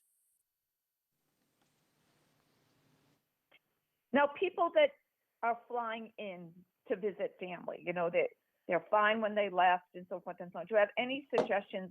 All right, my understanding is it's not the flight, it's probably the airport, because there's such good air quality in planes. Not to suggest that you take it lightly, you still have to treat it like it's a dangerous area. But do you have any suggestions if there's people that they are healthy, they've been tested before the flight, they come here?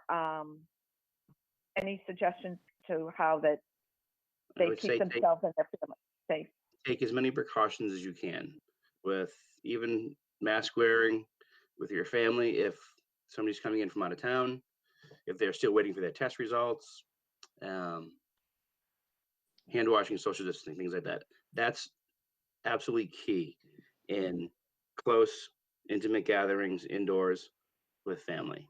What we're seeing is a lot of family clusters is one of our biggest ones as well. So one of your siblings or a child goes out, they're with their friends, they don't have any symptoms, they come back, they live at home, and you're with them all the time, then that's where it comes into the house and then goes from family member to family member throughout the entire cluster. So you've seen multiple family clusters. And actually, I have heard of that somebody at Thanksgiving, someone in the family had it, and the entire family got it, and they were young. It was a young family.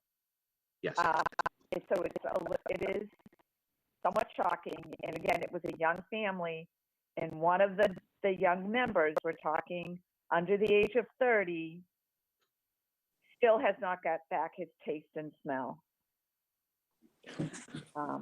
That's something we are seeing too. That's one of the telltale signs before anything else for the younger populations is loss of taste and smell versus cough, shortness of breath, fever even. The loss of taste and smell definitely affects everybody throughout the entire age group, but the younger generation notices that first. Yeah. So I only share that story just so people know that, I mean, this was a young family, including the parents, also under the age of 60. So it's just, again, and every single one in the family got it. Yeah. But they're fine, thank goodness. But good. Okay, so that explained a lot. And one more time, because I was asked by a senior citizen, when will those be? At what phase approximately will those be available in North Andover? And who will be distributing them? Do you know that yet when it does happen, or is that too new to know? It's too new to know, but we are planning on it. As a health department, we are a provider, and we will have access to vaccine as well, which is good. You're going to be having the ability to get it at your primary care hospitals. So the pharmacies will have it as well. They're going to get this to as many channels as they can to get it out as quick as they can. So we are a provider. We will get vaccine. We will be able to hold some clinics. We'll probably, hopefully, even be able to do police and fire in phase 1, and then we'll kind of go from there. So phase 2 is your high risk and your 65 over populations, which will be hopefully in February. If all goes well and as according to their plan. And one last comment or to speak to, what are your thoughts about everybody getting the vaccine? Are you feeling as good as what we're hearing on the news, that it's safe? And I like to promote public health, so I am behind flu vaccine. I'm behind this vaccine. I mean, the companies that are making it, Moderna, Pfizer, Johnson & Johnson, they're doing it because it's going to help solve this pandemic that we're kind of in right now. They're professionals. They're huge conglomerate companies that are going to do it right. The FDA did approve everything, so I would be confident getting it myself, and I will as soon as it's actually allowed. Okay. Thank you, Brian. If there are no other questions, again, Brian, thank you. A lot of hard work, and we'll hope folks continue to listen.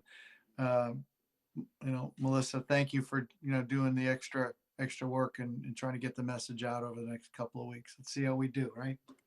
Doing our best. So obviously we're red. I don't know if Brian said that. We're red.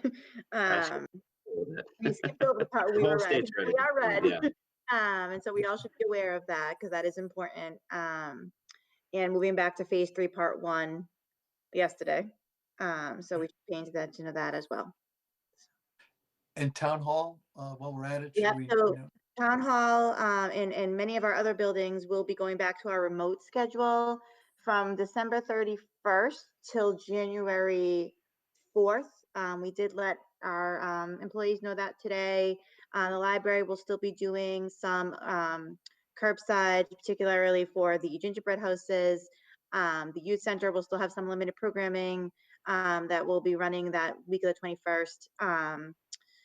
Our essential employees will still be at work, and you'll still be able to reach us all remotely the entire time. But the numbers and the cases that we saw after Thanksgiving for the protection of the employees and our residents, we think that is prudent. Okay, appreciate that. Appreciate that. Just Right, to we've got clarify, one other. Go ahead, please. sorry, just to clarify, it's December 21st. Thank you.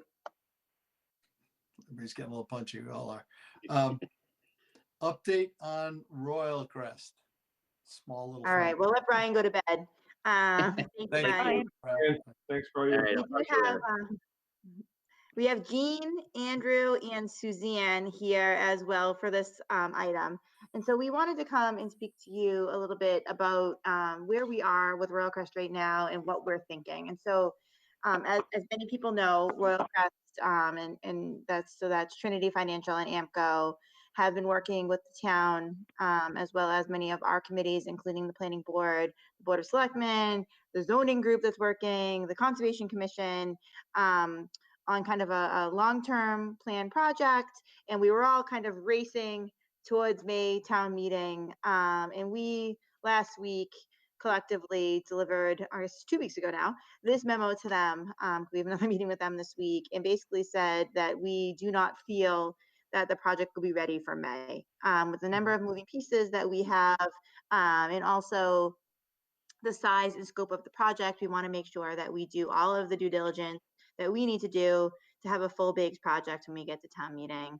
And that means that we need to be able to do traffic, stormwater, financial. We told you about the school capacity study that we're doing. We have zoning to draft. We've got to get everybody else to walk in the same direction. And that's a lot of work. And so we have shared with them that we don't think May town meeting is realistic, but we wanted to breach the subject with all of you of a special town meeting in the fall. And I know a special town meeting can be risky. Sometimes it's successful like Amazon, sometimes it's not successful like other things. But I think that if we have the best baked project, a good development agreement, and time on our side, that we could be successful. So we're here tonight to deliver this message to you. I've got the team here too, because they've really been the ones in the trenches working on this day in and day out.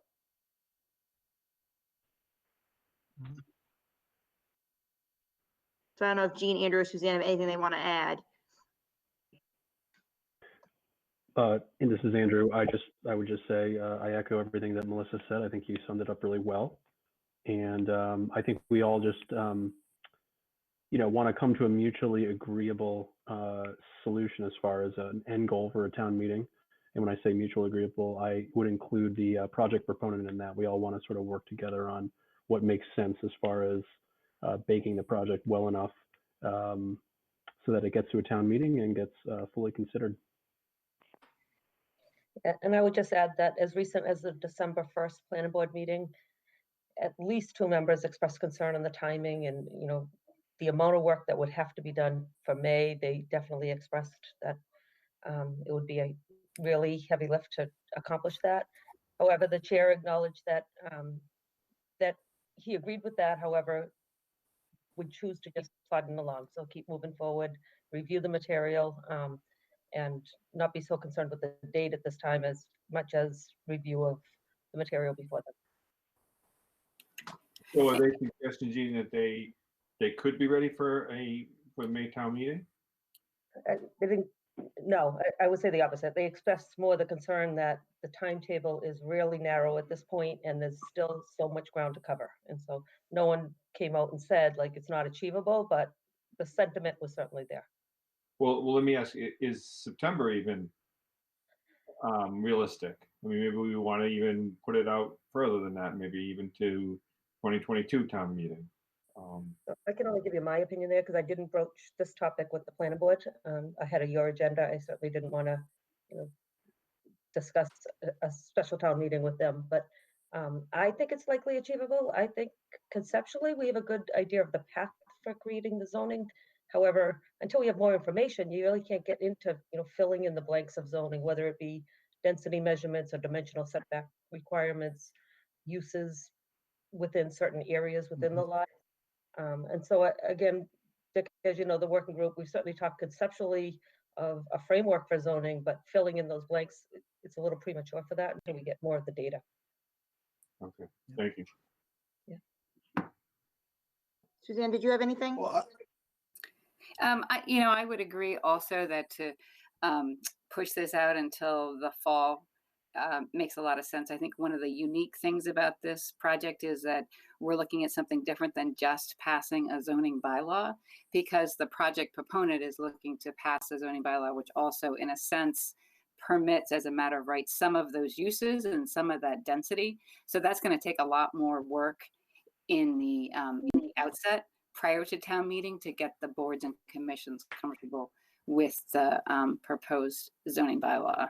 So I think that it's very smart. And I also think that at this point that the project proponent is listening to that and understands that. And I think that they may be a little bit, they're getting to that point to understand it. They may be a little bit reluctant to push it out, but I think that it's going to be best for the town and that we're going to get the project that we want as a town and that the developer wants also.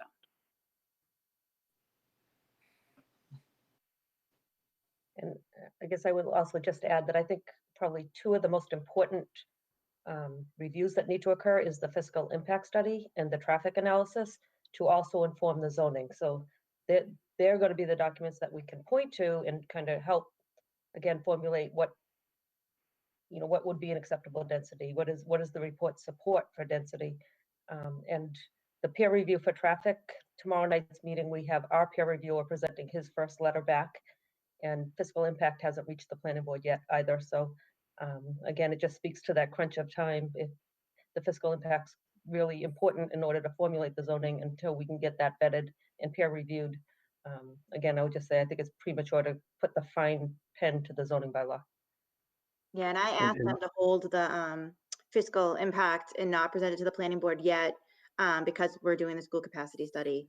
And I think that, their proponent was eager to get some numbers out, but as we all know, once you put numbers out, they're out and they never can come back. So we want to make sure that we have all the school capacity information because those are the questions that people are going to have, right? What are the impacts on the school? And so we're really working through making sure we have the best possible information, and that does take time. And then additionally, we anticipate we'll be negotiating a development agreement with this proponent if we choose to, and if we choose to support the project. And I think that, that's not something we want to start rushing either until we really have good fiscal information and good traffic information.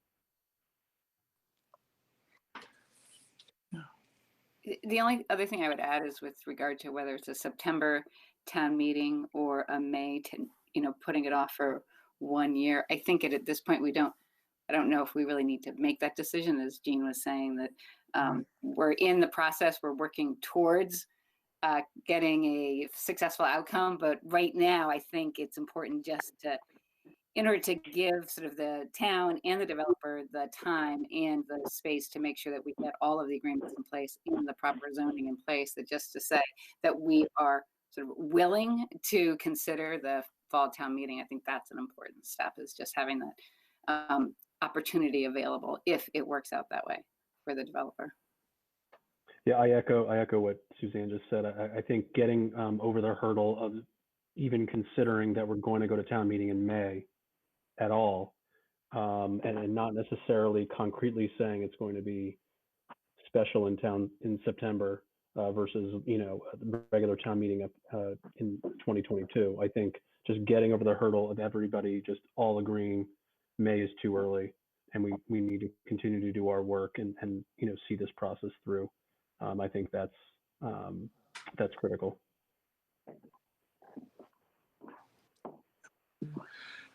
I think this all makes sense. I mean, if the pieces line up, then great. But given that this is, as you say, a 5 to 10 year project, these are decisions that are going to have a ripple effect going down the line. So again, I'd like to see motivation as much as possible to shoot for May, because that only benefits all of us if it can be done. The sooner it starts. But by the same token, I think being realistic is also important with them, that we do not want to go forward unless it's all in place. So we're going to rely on you and the board to really drive that. Any other thoughts from the select board? No, just a great job by this team, and I apologize. I haven't been able to make the meetings. I've been bad timing on Thursday mornings, but great job bringing this forward. So thank you. Absolutely. Absolutely. Well, we'll let you guys run. And with that, let me quickly go around the horn and see if there are any updates from other select board members.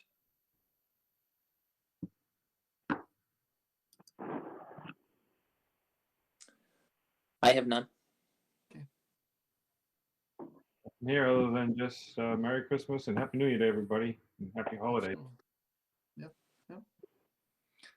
Yes, Well, the with merriest that, go to ahead. everybody. And happy Hanukkah and Happy New Year. And I look forward to next year. It should definitely be better than this one. Fingers crossed. Well, a safe and happy, peaceful New Year to everyone. Our next meeting will be on January 11th, 2021. And with that, I'll hear a motion to adjourn our select board meetings for 2020. Mr. Chairman, I motion that we adjourn. I'll second that. Thank you, Rosemary. Hey, And Nicole. are we officially the select board yet, or are we still? Is that still waiting approval?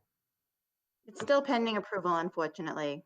So we're still the board of selectmen. Okay. Yeah. Working for me. All right, let's have our vote here and get this done. Laura Bates, aye. Phil DiColigiero, aye. Rosemary Smedili, aye. Richard Valencourt, yes. And Chris Noble, yes. Take care. Peaceful New Year for everybody.